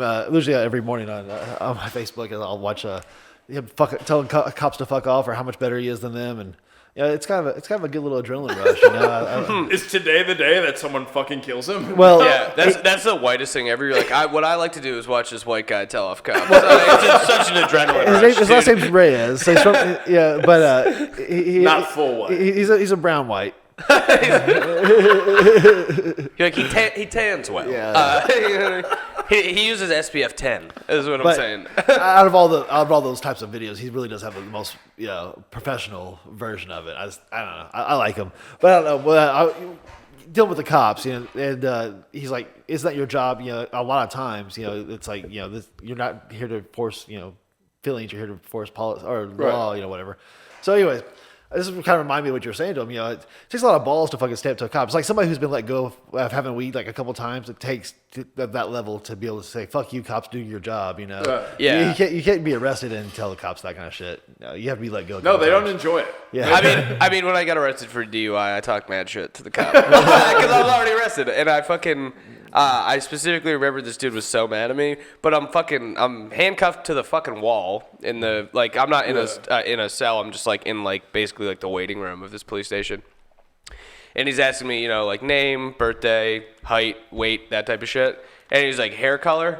And I was like, what are you, fucking blind? And then he was like, oh, don't fucking get smart with me. Got really mad. And so I'm handcuffed to the wall. And I went, what are you going to do, fucking arrest me? And I shook him. And he was like, fucking listen to me. He got so mad. And I was just fucking, what are you going to do? I was You just pulled out your pubes I'm arrested. This is the worst fucking moment of my life. I'm just pissed. I got a DUI. I'm like, fuck you. I was just a huge asshole. I was like, I mean, it's not going to get any worse, right? I swear, if you weren't white, oh man. Well, basically, I was like, I'm safe. And I was like, there's cameras. I'm white. I'm All the good. black guys were like, this motherfucker. Yeah, He's going to get us killed. It was rural Massachusetts. There was no black people there. Don't rile him up. He's coming after us, not you, bro. yeah. It was good. We got a little bit of transphobia and racism in this podcast. Classic, Look at dude. us nailing it. No one likes anything better than three white dudes talking about white trans privilege people and white privilege. And This is the. I'm like, all right, so let's just move on to the police brutality section of the podcast. How do you guys feel about it? It really doesn't affect me much. I'm like, so Leah Thomas, So fast. Yeah. So fast. so fast, so strong, such Now, a strong as woman. a male swimmer, So brave. Have you thought why didn't I think of this? Or No, for 4 years before COVID, I applied to Harvard as a transgender water polo player, and I got in, and they were like, and then I saw first off, it cost $200 to apply, and I was like, yo, here's my stats as a D3 water polo player, I will crush at your school, and that's an expensive school for a bit. You're a swimmer and a water polo player. Let me ask you this: do you think you would beat D1 collegiate women in swimming, or no? Are they Back when I was a D3? Yeah. In your prime, you're a big dude. Fucking, your times match up with what's a really good D1 me woman. in high school would have swam what a D1 woman swam. wow. That makes sense. Yeah. I was just curious. I don't know. I was bad. I literally know nothing about swimming. I was an outrageously bad swimmer. That's so funny. Compared to yeah. Every time we look at her times, I'm like, oh well, I got this. Yeah, I can do that. Some tissues. Thanks, man. Yeah, I know we have 5 dogs and 2 cats, so the allergies will kick crazy. in. Yeah, it's probably the cats. I'm not allergic to dogs, but I'm allergic to cats a little bit. He loves dogs. It's fucking freak. Love a dog, dude. You're I don't know if he's still under the table here. My little That No, little that's one. been me touching your feet this whole time. Dude, that little scraggly black and white one, dude. He's got some wisdom behind his eyes. Yeah. He came in. I was like, damn, dude, you right know over some there. stuff. yeah. So I that's was like, you can teach me something. You've seen things. that Yeah. one is Lady Macbeth. She's a female. I got her for $40 in Oklahoma. That's Yeah. you scream $40. at night. Yeah. Where'd you get that name? She came with it, Lady Macbeth. Oh God. Yeah. So what happened was I had a little girl dog before, and she died. It broke my heart. I have Dude, other a dog dogs. dying so rough. Yeah. Well, I have other dogs and whatnot, but this one was my dog. She was there for me. She was the dog. And dude, it broke my heart when she died. And plus, she died of diabetes. It's probably my fault for giving her Diabetes? I didn't even know dogs could get yeah, that. so I probably Only black ones. Well, she was a white dog. So, You piece of shit. yeah. She was all white. So, anyways, I fed this dog too much or whatever, and I killed her. Jesus Christ, dude. Well, I was supposed to be giving her diabetic shots and stuff. It was a nightmare. I wonder if this was Hitler's speech after World War II. He's like, I loved it so much. I just one thing led to another. It's me and the so she ends up dying, and I'm devastated for 2 years. I'm depressed. I can't think of anything else but this dog, and she's gone. And then my wife sends me, so I go look at other dogs at shelters and stuff. Nothing. No, there's no connection there. Whatnot. my wife sends me a picture of this dog while I'm in Oklahoma. She's like, hey, go check out this one. Just whatever. She just got there. Literally, she stands up on her back legs. We connect. She looks in my eyes. Oh, that's my old dog. Like literally, like it was the same. Dude, soul. that's what I said. She's got something in her eyes. And yeah. she looked at me when I came in, and I was like, there's like something She behind had those eyes. cataracty eyes. She's only a puppy. She has like really good teeth, but my old dog had those like kind of milky eyes too. And I was like, oh, this is so. I'm very, very Hell yeah, dude. on the medium version of Dude, this. the amount dog. I don't know what you guys are talking about is unreal. Zach's like, I have no soul. I've never looked into the eyes of an animal and thought there was something more. So I wasn't even joking when I saw it. I was like, damn, this dog looks wise as fuck. yeah, I was like, she is. That's why I feel. That's why I told you. I wouldn't tell just anybody that story, But now I tell I mean, everybody then that again, story. it's live on a podcast. Yeah, so that's why. So you literally told. Yeah, I told everybody that story. But yeah, no, it's cool that was the story of the dog because I didn't know. Yeah. I was just Yeah, like, yeah. dude, the second it like jumped up on me, I Yeah, pet it that was for like 1 the first second, thing you said. and I was like, damn, you look wise. Like, you got something going on. Yeah, dude. but yeah, she's only like a couple years, but yeah, she's Hell she's yeah, dude. wise beyond her Dogs are years. fucking sick. All right, dude. here's the question then: if your dog could be a reincarnation of anyone, who would you want it to be? Oh, I don't know about a dog. Like Like it could be like Alexander the Great was reborn as your dog. that'd be kind of fucked up, wouldn't it? Though, like you would I have. don't know. 'cause, I like, mean, Alexander the Great as a dog would be an asshole. Yeah, he's just keeps bring it to taking the over dog more and park, more. it's just fucking like biting mine. dogs. well, on the yeah, back that's and what I think. fucking- If a person's reincarnated as a dog, they're probably fucked up in their previous life because a dog would have to go up to be a I person. think being a dog is better than being a person. Oh, yeah? would have to It's a better assume. life. Yeah. You think so? I think so. I mean, well, My dog literally makes me scratch his stomach. For I mean, like a 6 dog, hours. a dog in a middle to upper class home Yeah. in Yeah. the United States is a better. Not Michael Vick's dog. if you get reincarnated as a dog in China, it's a different. Yeah, exactly. You know what I mean? Yeah, I think the life. If you're a rooster in Mexico, you're not having You're fun. not having a good time, dude. Yeah, I don't think you have a good lifespan as a dog. You only have like 10 years. But in dog years, that's fucking. But a it's still the lifetime, same amount of dude. No, I time know, as we I'm are just here. kidding. They're not time travelers. I'm like, isn't that how dog years work? And time goes slower for them? No. Dude, Neil deGrasse was talking about fucking that, and he's like, so every day your dog lives a week, and I was like, and he's like, so every hour is 7 hours. So like, think about that moment when it's like begging for you to play with it. It's thinking like, oh, will you play with me an hour? That counts as like almost a whole day for me. It's like, don't say that, bro. You're like, I can't God handle damn this." it. You're like, I do have an hour to play with But my dog. I think You're it's right. because their lifespan is so short. It's Yeah. not like they actually Well, perceive yeah, they time. don't. Yeah, they don't perceive time. They're fucking. Yeah. Except for that wise ass dog that you got over there. Einstein she was perceives recreated time. as a dog and told him all, he's like, time's Time's relative. relative. Yeah. Yeah. This means nothing. Yeah. Time's relative. 10 minutes of having a good set feels like 10 seconds. Yeah. 10 minutes of having a bad set feels like 10 hours. Dude, it's the most pain. Well, and also like, because then your like body starts fucking you. You're Like sweating. when you're having a bad, fucking, you're forgetting everything You got because shit. you're like, You're like, oh god. yeah, like I was like, I have time. What the fuck? And then it's like, I don't have any other jokes. I've told you 3 minutes of jokes. I don't have anything else. It's like I So know I bad, have dude. like 40 minutes of jokes. Oh, I know. somewhere. That's yeah. Yeah. Nothing worse than just you start to bomb and then you just go blank and you're like, all right, I don't. Ugh.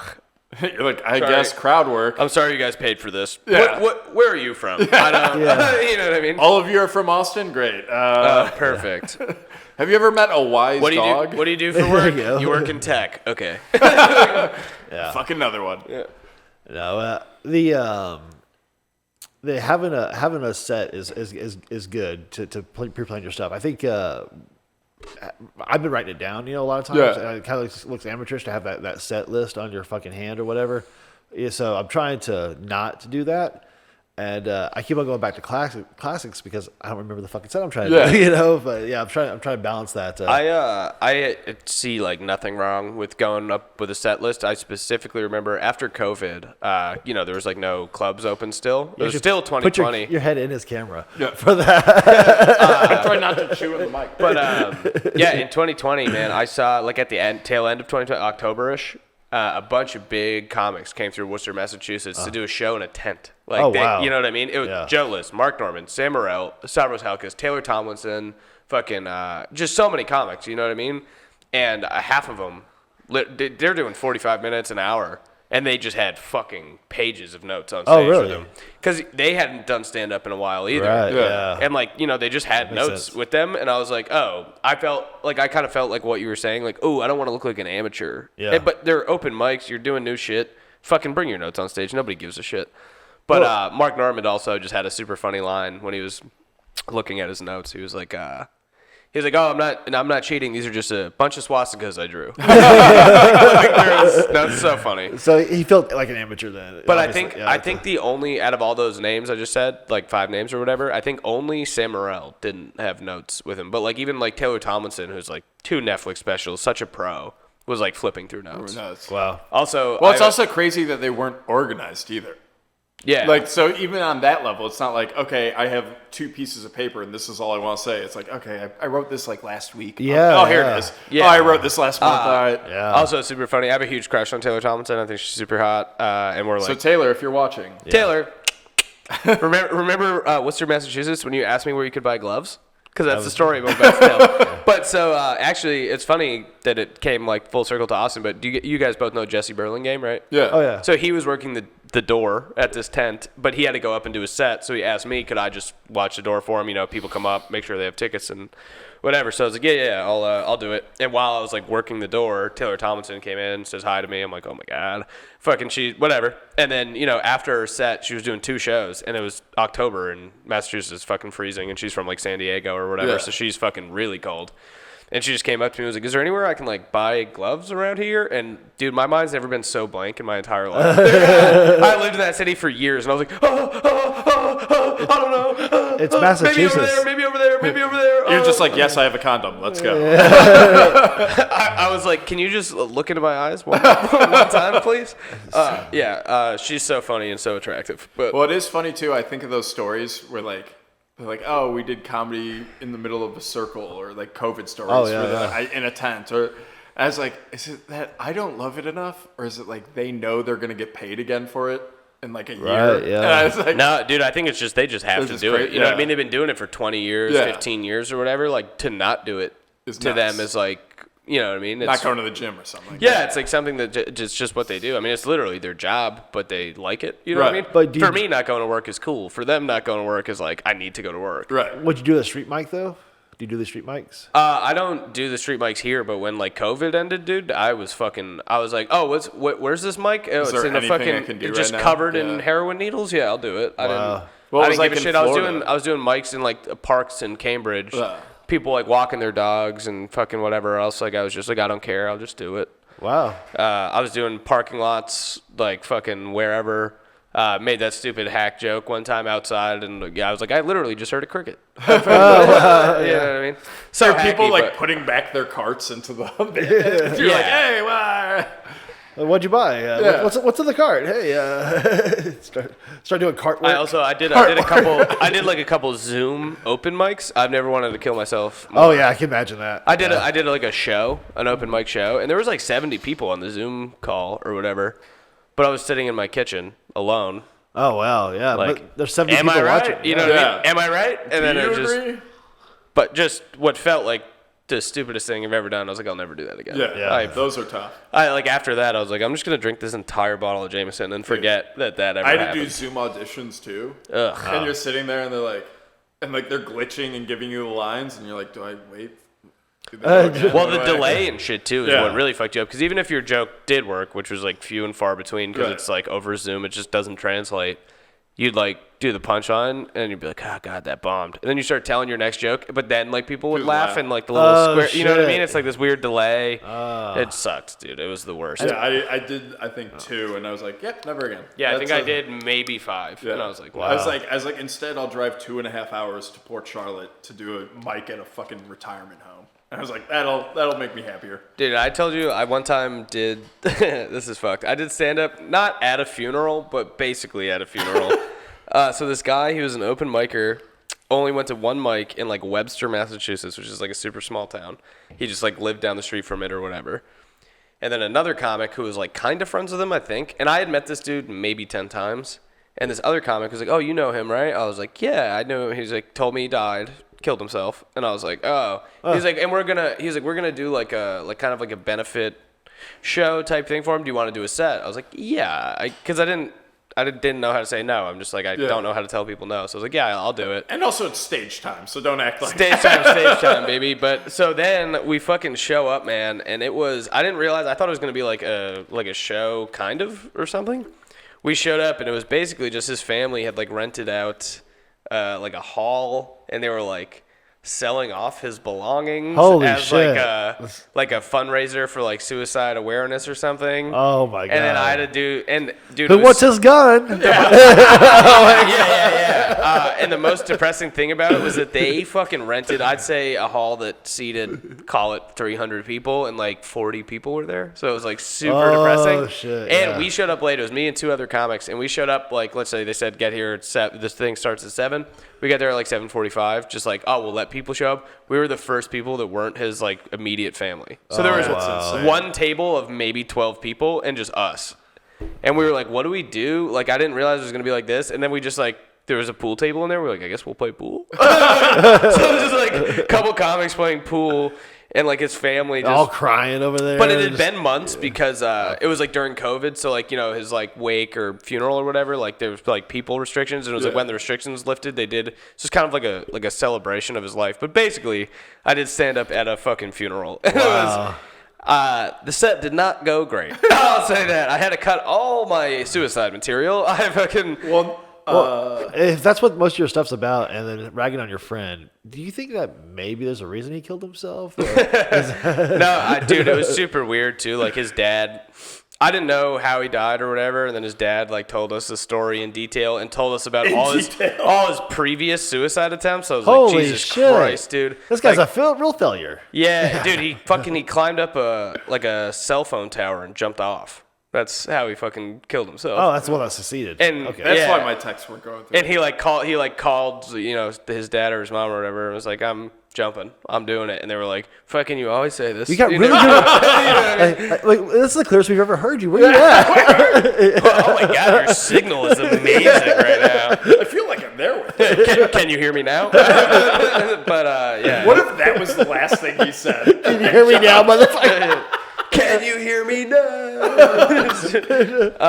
But yeah, dude, it was so fucked. But yeah, I've done stand up at some weird places, but that was definitely the weirdest. Hotel on 6 tried to have their open mic, and the first night they had like a funeral going on. Oh Jesus! Oh, really? Yeah, so they I think it was me, Jack, and one other kid went to it, maybe Antonio, and Jack was like, yeah, I met her at my restaurant, and she told us she's starting an open mic this weekend, or this week, so let's all go do it and show support. And I was like, okay, we'll go.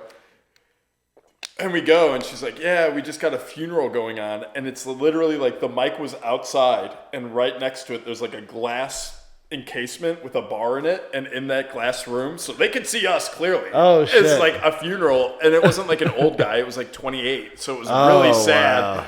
And we're all sitting out there waiting for the other comics to come up, and the lady was like, I'm gonna go get you guys a drink, just sit here. And one of the girls came out bawling, was like, what are you guys doing? Why are you just looking in the room? Oh my god. We're comedians, we're here to tell jokes. And they're like, I don't think it's a good time for that. I was like, you know what? Me neither. And we all just laughed. Just walked out. You're like, listen, he would want you guys to laugh.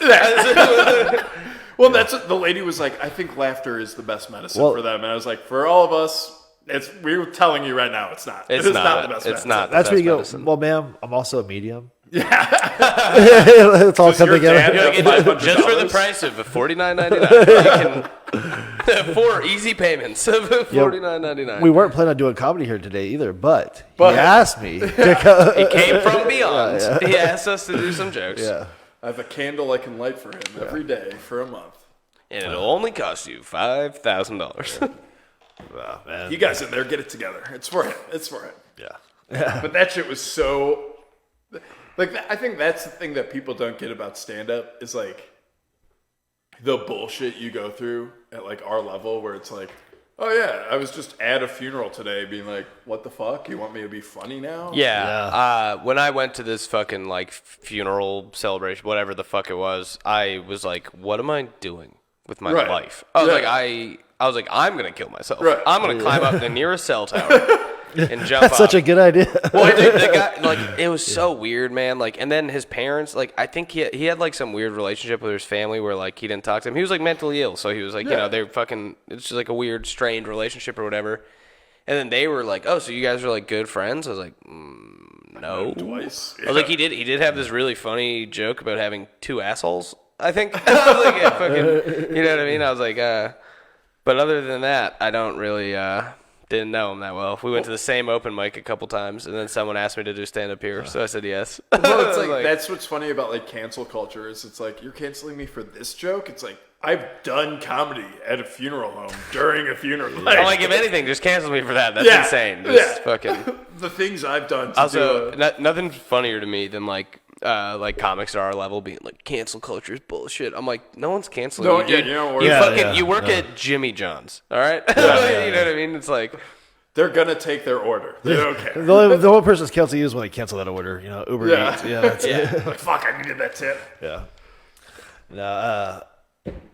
Yeah, doing jokes at a funeral home, I can't imagine. I guess if you just walk out and zip up and go, anybody else in a necrophilia? Luckily, it wasn't at a funeral home. They had like rented like a hall. Spot. It was like an event space kind of thing. But it was just so weird, man. But and it like still wasn't the right vibe.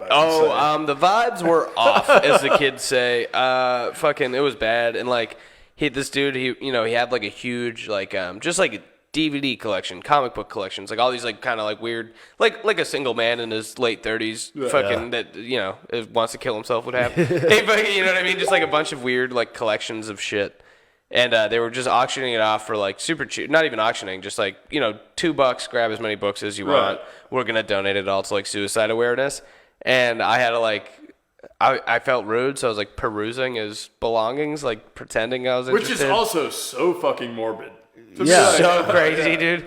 And then I think I just left like $5 in the thing. So I paid to do stand up at fucking, wow. You know what I mean? Yeah. Like I paid to do it. Well, could you imagine too if you like bought one of his books and he had like a draft of his suicide note in it? He was like, yeah, maybe. Oh man, he probably did. Right, I didn't fucking look in that shit. I was like reading X-Men and was like, this is a good reason to fucking kill myself. Yeah, I don't know, man. It was definitely one of the weirder experiences of my entire life. Fucking. It also shows you how dumb people are. They're like, this will be a good time for a stand-up show. Well, I think it was like he had a brother and his parents. I think he just had one brother and his parents, and none of them had seen him do stand-up. So they it was like what's the word I'm looking for? Like cathartic, maybe? Is that a word? Does that mean anything? It's a word. Am I using it wrong? That is a word. You are using it correctly. It's just like I don't think they were in it being cathartic. But they just like wanted to see people that did stand-up with him like do it. Because they were like, we want to see. We never went to a show, and that's why he killed himself. Well, yeah, they were like, he like told us not to, and now we want to see like comedy. And was he funny? And I was like, not really. Super funny. I don't know if you guys are Star Wars guys, but I think the punchline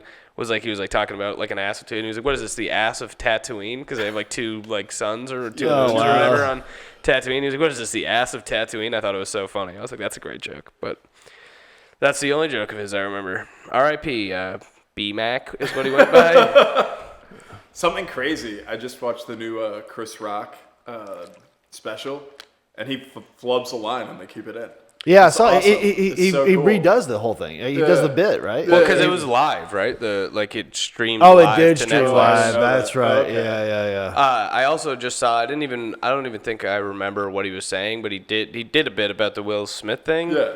And someone tweeted out the clip, and they were like, I can't believe he would like do that, like talk about this and whatever, because he was like making fun of Will Smith. He was calling Will Smith a bitch or whatever. Yeah. And you know what I mean? Like people on Twitter were like, unbelievable. Like I can't believe what an asshole. I was like, he got smacked on like the #1 fucking award show in the world. And he's a stand-up comic. You don't think he's gonna fucking address that? Like, Talk about it a little. So stupid. I was like, how are you mad at him? Right. He didn't do anything. Right. Well, it's like I think assault's a little worse than like calling someone a bitch. Well, you would think so, but Yeah. The world teaches us other apparently. No, but it is a very good special. It is funny though, like some of his like voice. I mean, it's not Bring the Pain, but No, not at all. Did you guys see the Marlon Wayans thing? Not No. yet. So it's that on HBO. Right? Yeah, and it's all about that. It's all about the smack. It's all about the smack. The whole hour. An hour about. yeah, it's done really well. So definitely check it out. But I didn't mean to ruin anything there for you. But that's the subject of the whole thing. I do think it's hard with the Wayans because there's like 10 of them doing comedy, and you're like, which one's the one I like again? Well, that's it addresses that too. So talented. It's So crazy. good. Yeah. Whereas Chris Rock talks about his brother being a truck driver. Yeah. So Yeah, he's like, my two brothers are truck drivers. Yeah. So a little different dynamic in the who got the talent in the family, Right. Yeah. Yeah, well, it's like I mean, even for like agents, that could be. Is this the one we want? Which one do we get? We're getting this. Oh yeah. I wanted We David. wanted the grandson. We want. Fuck. Yeah, there's so many of them. Well, and I have to assume How a lot many of is them there? are offer only. Is there 3 or is there more than 3? Oh, there's there's more way more than because there's females that do it to their Yeah. sisters. They have sisters that do it. Too. Oh, really? And then, like, I didn't know that. So there's the dad, and then he had 4 sons that do it, and a couple daughters, and then they have kids that do it. At this point, so like, Damn. it's fucking out of control. It's out of control. It's worse than the Jackson 5. I mean, at least they're not getting beat. I don't know if it's worse, but it's Yeah, I don't know. No, I guess it's better because nobody's really touching any little yeah, kids. they're not fucking kids, or I hope not. At least. But also they didn't have the kind of cash to fuck kids either. You need a certain level of I don't think Billie that's the Jean problem. money. I don't think it's hard to catch a kid. Dude, I had Well, no, but to get away with it, Yes. yeah, that's the hard part. Yeah. there was this comic back home. It's one of the funniest dudes I've ever seen. But he was gonna be like, "Fuck kids." No, it had this joke about like I'm gonna butcher it, but it was like what is in a kid's asshole that makes you so talented? And he was like, if we could just harness that without harming the child. And he was like, it was so fucking funny Yeah, that's funny. because all these fucking huge celebrities fuck kids or whatever. He was like, what is Or whatever. He was like, what is in a child's asshole that makes you so talented? And it There's was like something so, up there that is really so goddamn funny. developing your act. Yeah. One of the funniest comics I've ever met, but an insane bit to do. Sometimes it didn't work well, believe it or not, but it was such a funny joke. Do we have any guesses for who's gonna be the guest tomorrow? Oh, let's see. Russell Brand was on Joe's this week. I doubt he stays in Austin. I don't 3 really days. know anything about Russell Brand, but I just don't like him. I don't like his voice. I don't like his fucking long What are you, hair. Jack? You just hate Europeans? Yeah, I don't like his. Yeah, my mom's from Ireland. I'm like, fuck anybody Fucking- with an yeah. accent, dude. Fucking Brits. But yeah, I just don't like his long hair. I don't like his fucking voice. I think he's fucking gay, dude. You wish you kept doing heroin. He'd be cooler if he did. You'd be a lot cooler if you did. But I don't know. I mean, I always just guess whoever was like at the Creek or at Cap City. That's Recently. always. Yeah. Adrian Well, it could be the girl, Adrian yeah. Iapolucci was at Cap City or at Creek all weekend.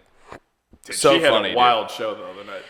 The worst, most uptight crowd I've ever seen in my life. Yeah. But I think we said this that night. I think what happened was a bunch of like young white women were like, "Oh, a girl's headlining. I'm gonna go see." I love Taylor Tomlinson. I'm gonna go. You know what I mean? Which no hate on Taylor Tomlinson. Like I said, huge crush on you. Hit me up.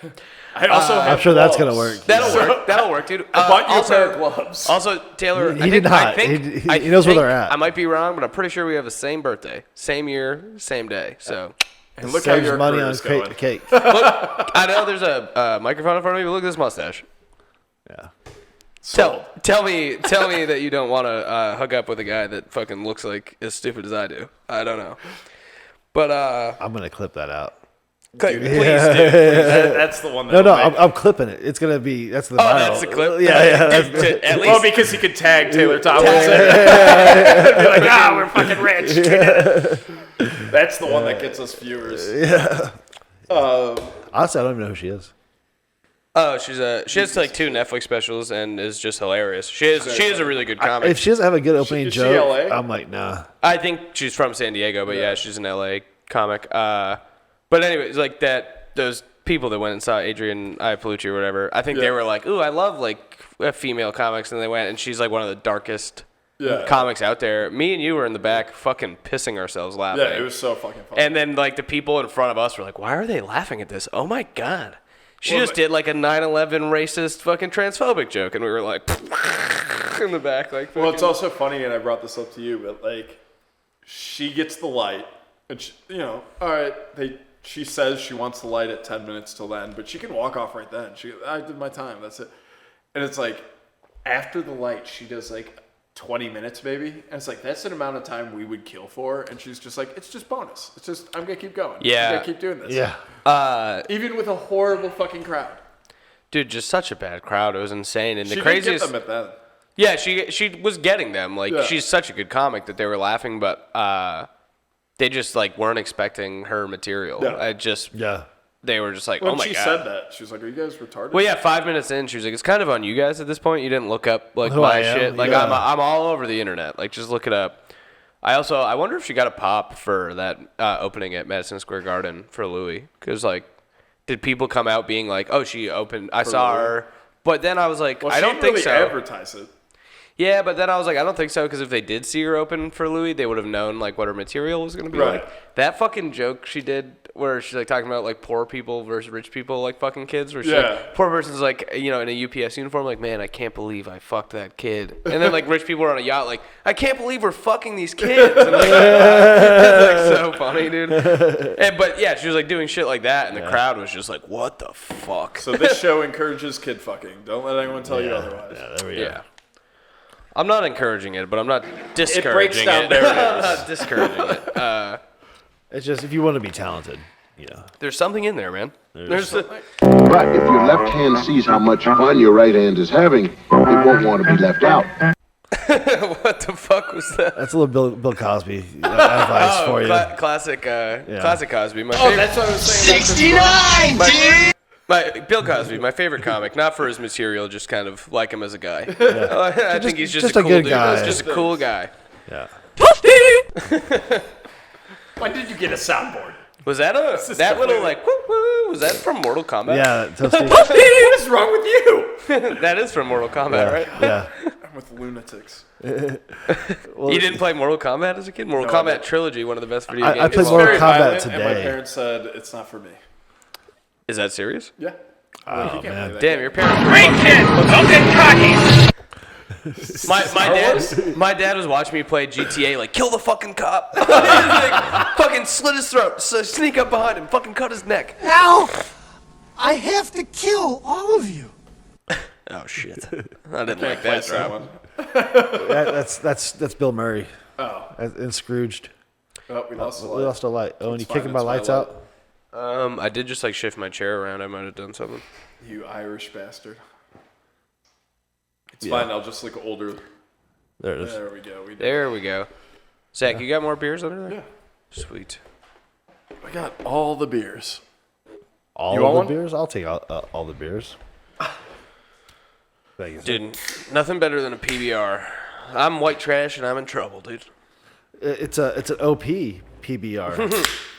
Got you right in the face. Switch to your camera. Make them watch you wipe my cum off your face. OPs, There it dude. is. Nothing. I just think it's so funny how much Jack likes that. He loves term. it. He thinks it's the funniest thing ever. I gotta go buy cigarettes tomorrow. I also before was Kill telling. Tony. So my uncle is like the first person I've ever heard say it. I'm sure it's like a thing or whatever. down with OPP? But I was telling my uncle the story of like that I told Jack. He Jack. calls it that. Whatever. Now Jack loves it. It's like his favorite fucking thing ever.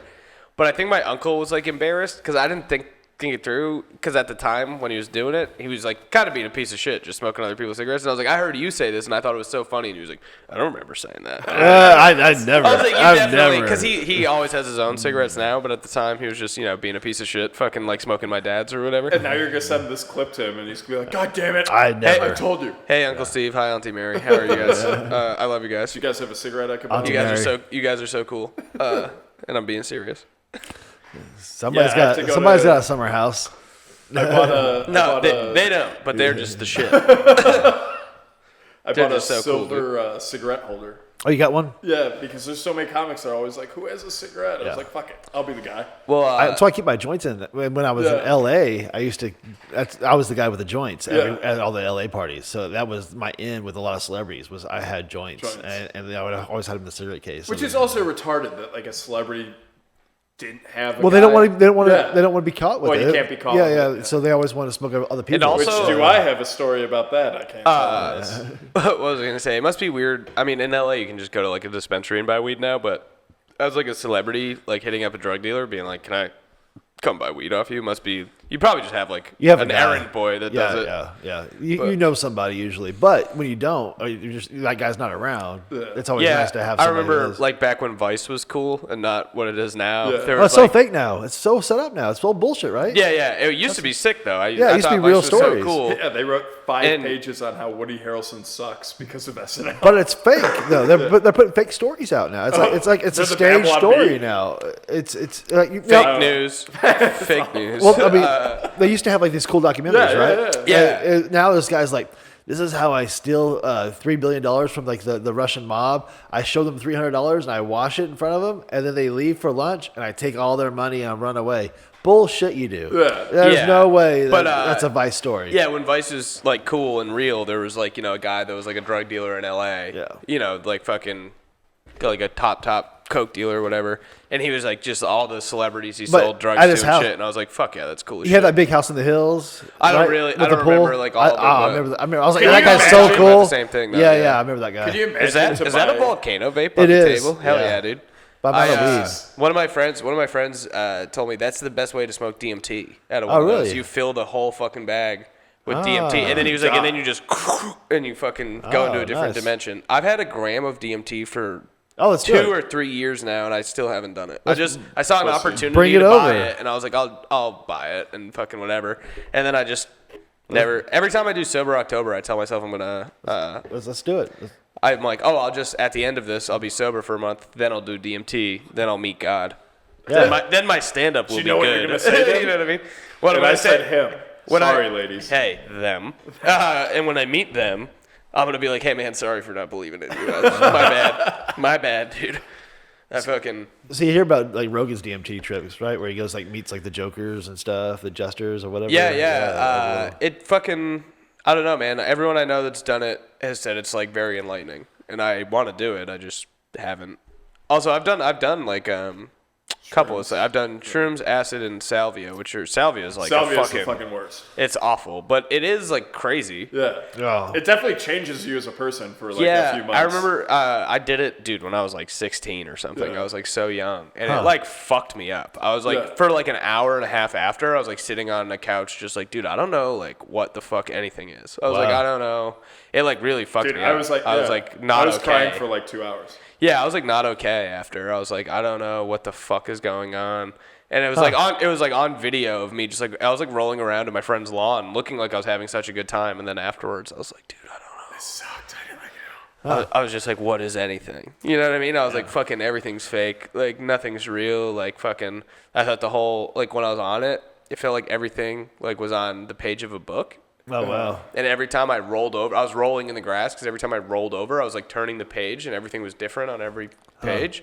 And I was like, dude, and then like I came out of it and I was like, I'm stuck on this fucking page now. Like I can't fucking get to the next page of like this book that I'm in. Like I was like freaking out. I was like, what the fuck? I was like 16, so like my brain was just completely like, Yeah. I was like, what the fuck is going on? Like, Underdeveloped. Wow. yeah. I was like a child and I was like tripping balls. Like, what the fuck? No, I got like, I came out of it and I was like still like high or whatever. And I was just horrified of going back into my trip. So I was like, oh, I'll go take a shower. Like when I'm too drunk, I take a shower. Classic. And then I drink a just was, coffee, like, take a too shower. afraid to put clothes back on. Oh, so I was just like walking around my fucking frat house holding a pillow crying naked. Oh god, a frat house must be like the worst place to do It's not great. psychedelics. It's Just not great. any psychedelics at all. Just not my scene in general, but like fucking. Well, God, that's because we don't have anywhere for you to straighten your hair in your women's jeans. Hey. Straighten hair and girls' jeans was cool as shit in 2006, dude. Yeah. I don't know about Chad's that. like, I don't know if that was cool, but Nah, I did a bunch of nitrous. That was my thing. I was crushing whippets. I was. I used to go like to another dimension and watch my movies in the theater. How much nitrous were you A doing? lot. I would do like a Dude, it lasts like 30 seconds. right. So if you do like the canister, you put like 4 or 5 into the whipped cream canister, and then you have 5 in the can ready to go. And you start hitting them, you start inhaling them like you're fucking doing like yoga breathing, like you're starting to do like meditative breathing, and you start breathing them in and out like that. This is the meditation wildest thing I've nitrous, ever heard. dude. Yeah. So you get into this meditative state on nitrous, and while you're on while I was on nitrous, I would literally I could see all my different lives that I could live. I would go to pick one, and go into that view and go watch what was happening in that life and then bring it back to this one. Why'd you ever stop? That experience is legitimately the plot of an episode of Rick and Morty. I'm just gonna put that out there. Not the nitrous part, but the Sadly. fucking being able to see all your like, parallel universe. Yeah, so lives I was telling or people this in whatever. 2007 when I was writing. So I wrote these movies. I wrote The Story of a Gun. So the main one was The Story of a Gun. When I went to watch it, I literally watched this movie in the theater. Yeah. Came back, wrote the movie. You were like, casting was way off. So yeah, well, it really fucked me up because I knew this movie was already gonna get made, and so I was already like, you guys should know who I am. I'm famous. This, so I took that part of me back with it, and I totally fucked up everything for me. You're going into like pitch room meetings with a canister of whipped cream, being like, "You guys want to see my movie?" Not quite. When you were like, "Oh, the casting's all wrong." Speaking of casting, dude, one of my like new favorite things to do is read about like who like directors or writers wanted to cast. Yeah. It's so cool. I'm a huge Quentin Tarantino fan. All his movies are amazing, but and Pulp Fiction is my favorite movie. But my favorite like who he wanted to cast thing is that Bruce Willis's character in Pulp Fiction, he wrote it for Eddie Murphy. Oh wow! It was supposed to be Eddie Murphy playing Bruce Willis, The boxer. And I was like, Eddie what Murphy wasn't the that fuck? old back then. I mean, Eddie Murphy was probably in his 20s or whatever back 30s, then, but that role he like had in mind, Eddie Murphy, he wanted to play, and I'm like, dude, fucking what? Like that makes. But he no also sense. wanted Bruce Willis for John Travolta's spot, though, I think. No, Bruce Willis wanted to be in John Travolta's spot, but and then everyone wanted John Travolta, and he was like, "I want John Travolta." Yeah, and he like specifically wrote, like he does that. He'll like write parts and be like, I want this guy to play him. I mean, you watch his movies, it's the same 12 actors in like every movie. You know what I mean? Almost, but Well, it is crazy going back to AI. Like in probably like 10 years, you're gonna be able to like, can I see Pulp Fiction with these actors instead? Oh wow! It'd be cool. You could probably fucking into AI in a couple years. Be like, write Toy Story, but in the style of Quentin Tarantino. Oh, that'd be you know great. what I mean? Yeah. It starts with like them like getting into it's the already moving pretty truck. dark. Yeah. You know what I mean? It starts with them like Get getting into the movie truck, Then yeah. it, like flashes back to Buzz like coming to the thing. Then it, you know what I mean? Think It's, like, about all, like, Sid. They would like fucking torture Sid. And Oh put him in yeah, a gimp suit. dude. And be like, A guy I know from Connecticut. His name's Alex Tomaselli. He has the funniest fucking bit about Sid from Toy Story. Oh my god! Where he's like what was like his big like what did he do wrong, right? Like all he didn't know that the toys were alive. You know who else didn't know that the toys were alive? Every fucking body. Everybody. And then he's like, he does this whole bit, and he's like, "Where all these toys tortured this probably autistic kid." And he's like, fucking, just like, it's such a good bit. I'm butchering it. Sorry, Alex, if you ever see this, but That is a funny. it's such a funny premise, fucking joke, man. All the toys are fucking with this kid. Yeah, and he's like, he just didn't know the toys were alive. Also, nobody knew the toys were alive. It's just such a funny take on Toy Story. Well, it's funny, like they, like Marvel movies and like Disney animated movies have like so many Easter eggs in them. They're like, how do they think of these? I was like, it takes 3 years of animation. Oh yeah, so he put stuff So in like there, yeah. one person's like, hey, why don't we have Sid be the trash guy in Toy Story 3? They're like, love it, dude. Yeah. Like, and I mean, we'll just change his shirt and then it's Sid. And it's like, all Yeah. Well, they use the same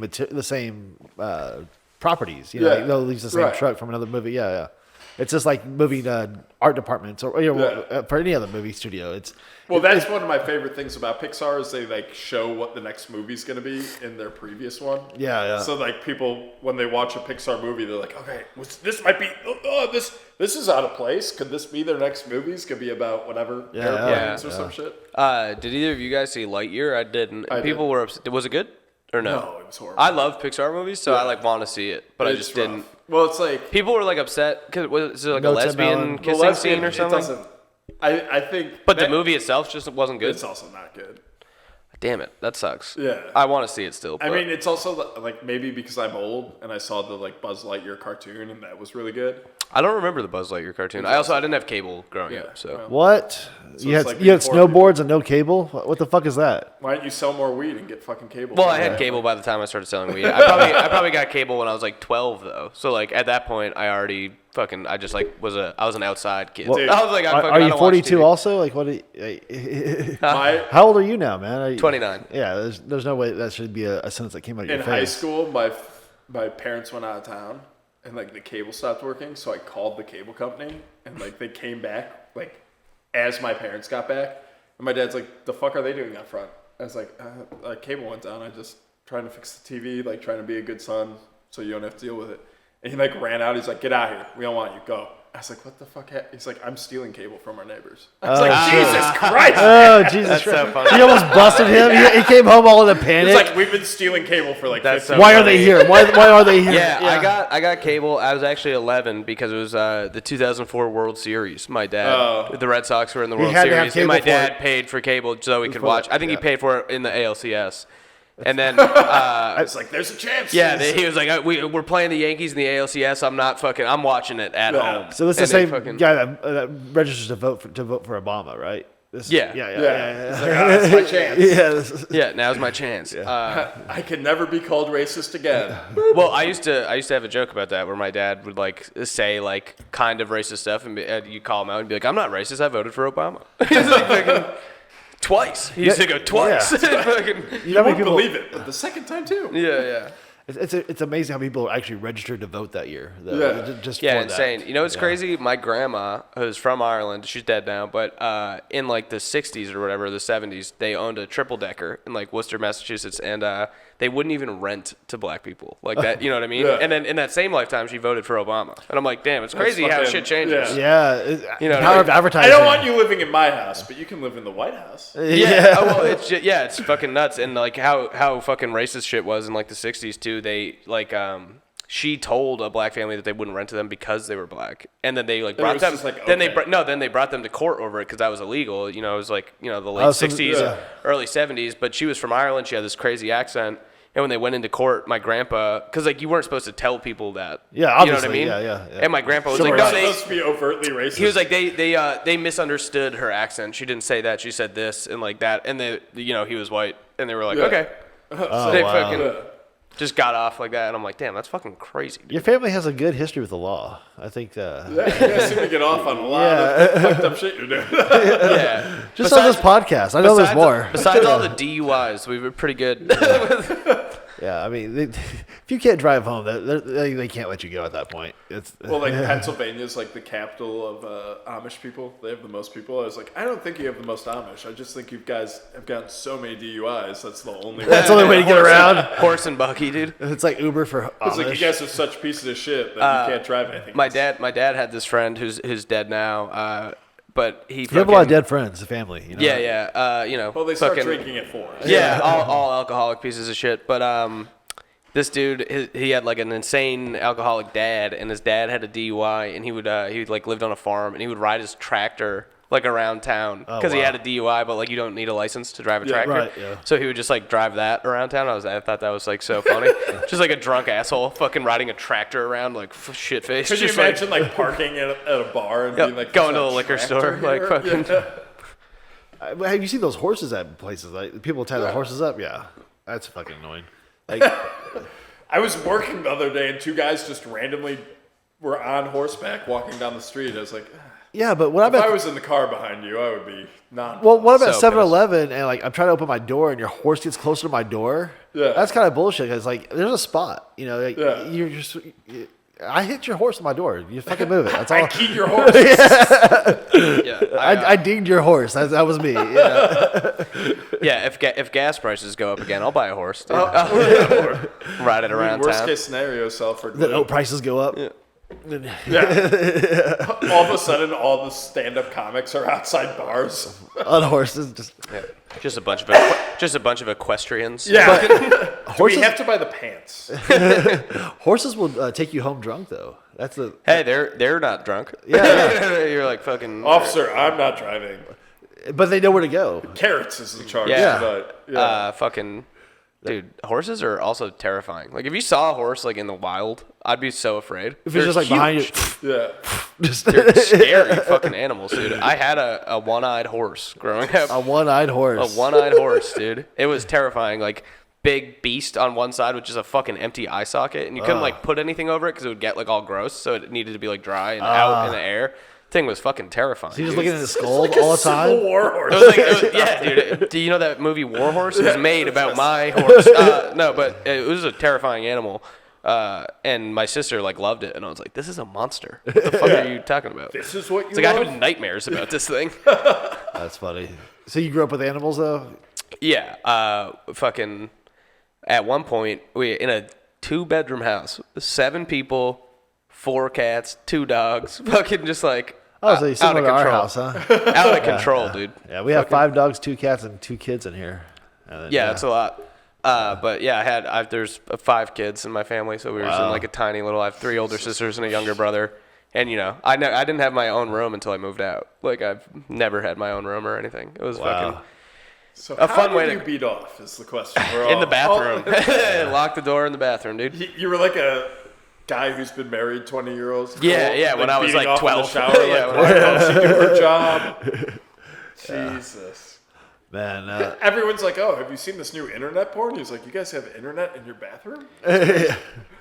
so are you living with roommates now, or No, I live alone. is it fucked up for you? Is it weird to live I mean, in you the got silence? his I clothes like stolen living alone, because dude. no one was watching his back.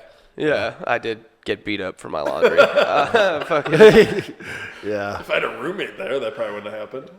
yeah, or maybe he would have just been like, "Hey, man, I don't know what to do about that." Fucking, The guy would be like, yeah, where's your clothes? I want those too, motherfucker. Yeah. Yeah, man, that's crazy though. That did happen to you, man. You were out doing laundry one night, and Yeah, I left my laundry in the dryer and came back, and it was like gone. And then they told me that like, oh, we saw someone take it, and then they were the ones that took it, and I like saw it in a backpack outside, and then the dude just like beat the shit out of me outside. I was like, oh Jesus. oh Christ. wait, so you have an interaction with this dude? Yeah, you talked to him. Yeah, I went into the laundry room. I opened the dryer, and there was no clothes in there. And I was like, "You got to be fucking kidding me!" I like shut the dryer, all pissed off. And the girl, it was like a couple, and the girl was like, "Oh, I just saw a guy come in here and take that laundry."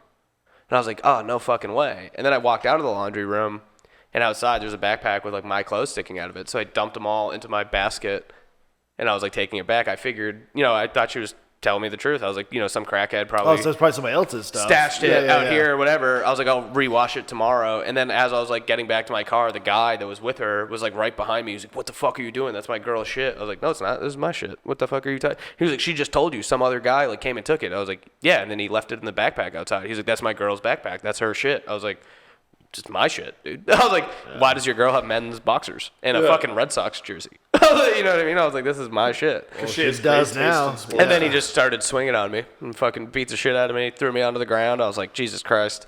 And then he took the laundry, and I was like, first of all, I'm just going to get my ass kicked by this dude. He was big and like scary. He's like kind of jacked and fucking tattooed from his neck down. Damn.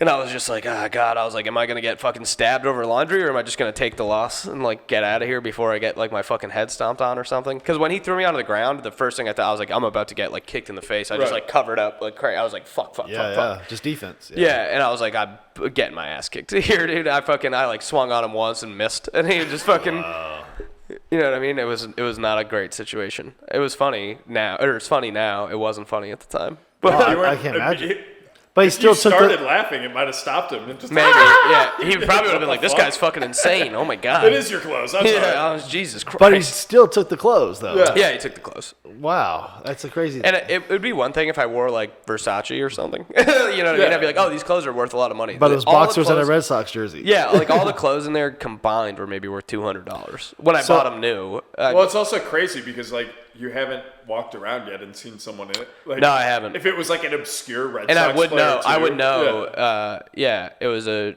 I'm trying to think. I forget what jersey it was. Might have been an old one. That's an episode of Curb Your Enthusiasm. Yeah, you see him walking around, dude. I mean, there was shit in there like a sandy neck beach shirt from like the Cape Cod like beach. I was like, if I see someone with that fucking shirt, White Sox jersey. Like Yeah. no one owned that. But this no guy, one was. he lives in your apartment complex though, right? no, he doesn't. So he just hanging I don't know out? how he got in there because there's a gate code in the front and a code to get into the laundry room. My guess is that he knew someone that lived there, and they like gave do laundry at my place. Like, here's the code or whatever. I don't know. Huh. But yeah, I mean, I fucking police reports and all that shit, video. Did the evidence. police ask you if you knew about the camera situation? Yeah, they were like, "Are there cameras?" Well, when the cops came too, they like came to my apartment And I was like, they were like, all right, so like, where's the laundry room? I was like, you didn't go to the laundry room first to see if that guy was still there? You fucking assholes. And then they were like, oh, well, we didn't see anyone. I was like, but you didn't even go into the laundry You don't know where it's at. Like, how could? Yeah, they were like, we didn't see anyone. I was like, that's it. And then I was like, how hard is it to fucking watch the cameras and be like, oh, this car left 10 minutes after this happened. That's them. Well, you said They he was just a didn't big give a guy. shit. We didn't want to, go there alone. Yeah. Yeah. He said he had tattoos on his neck. It was also funny because like both cops like showed up, and I think they were both like younger than me. They were like 25 or whatever, and I was like, "What's up, guys?" It is You know what I weird mean? getting to that age where you're like, oh, these cops are fucking kids. Yeah, you Like, get pulled over by like a 22-year-old. You're like, "Fucking, are you serious?" You're like, listen here, Sonny. How long This you is been how- driving? Yeah. That's, They've got Kevlar and their gun out. And you're like, what the fuck? I'm white. Trust me, I'm white. I am Irish, the dirtiest of the whites, but I'm still white.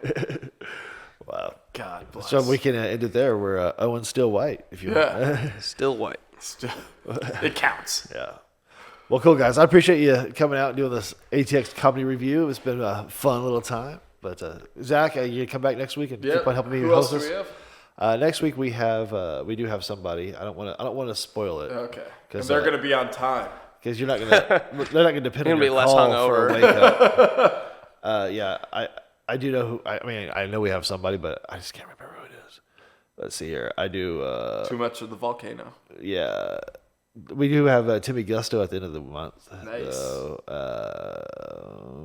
yes, I do know it's coming up. We're getting the fans excited.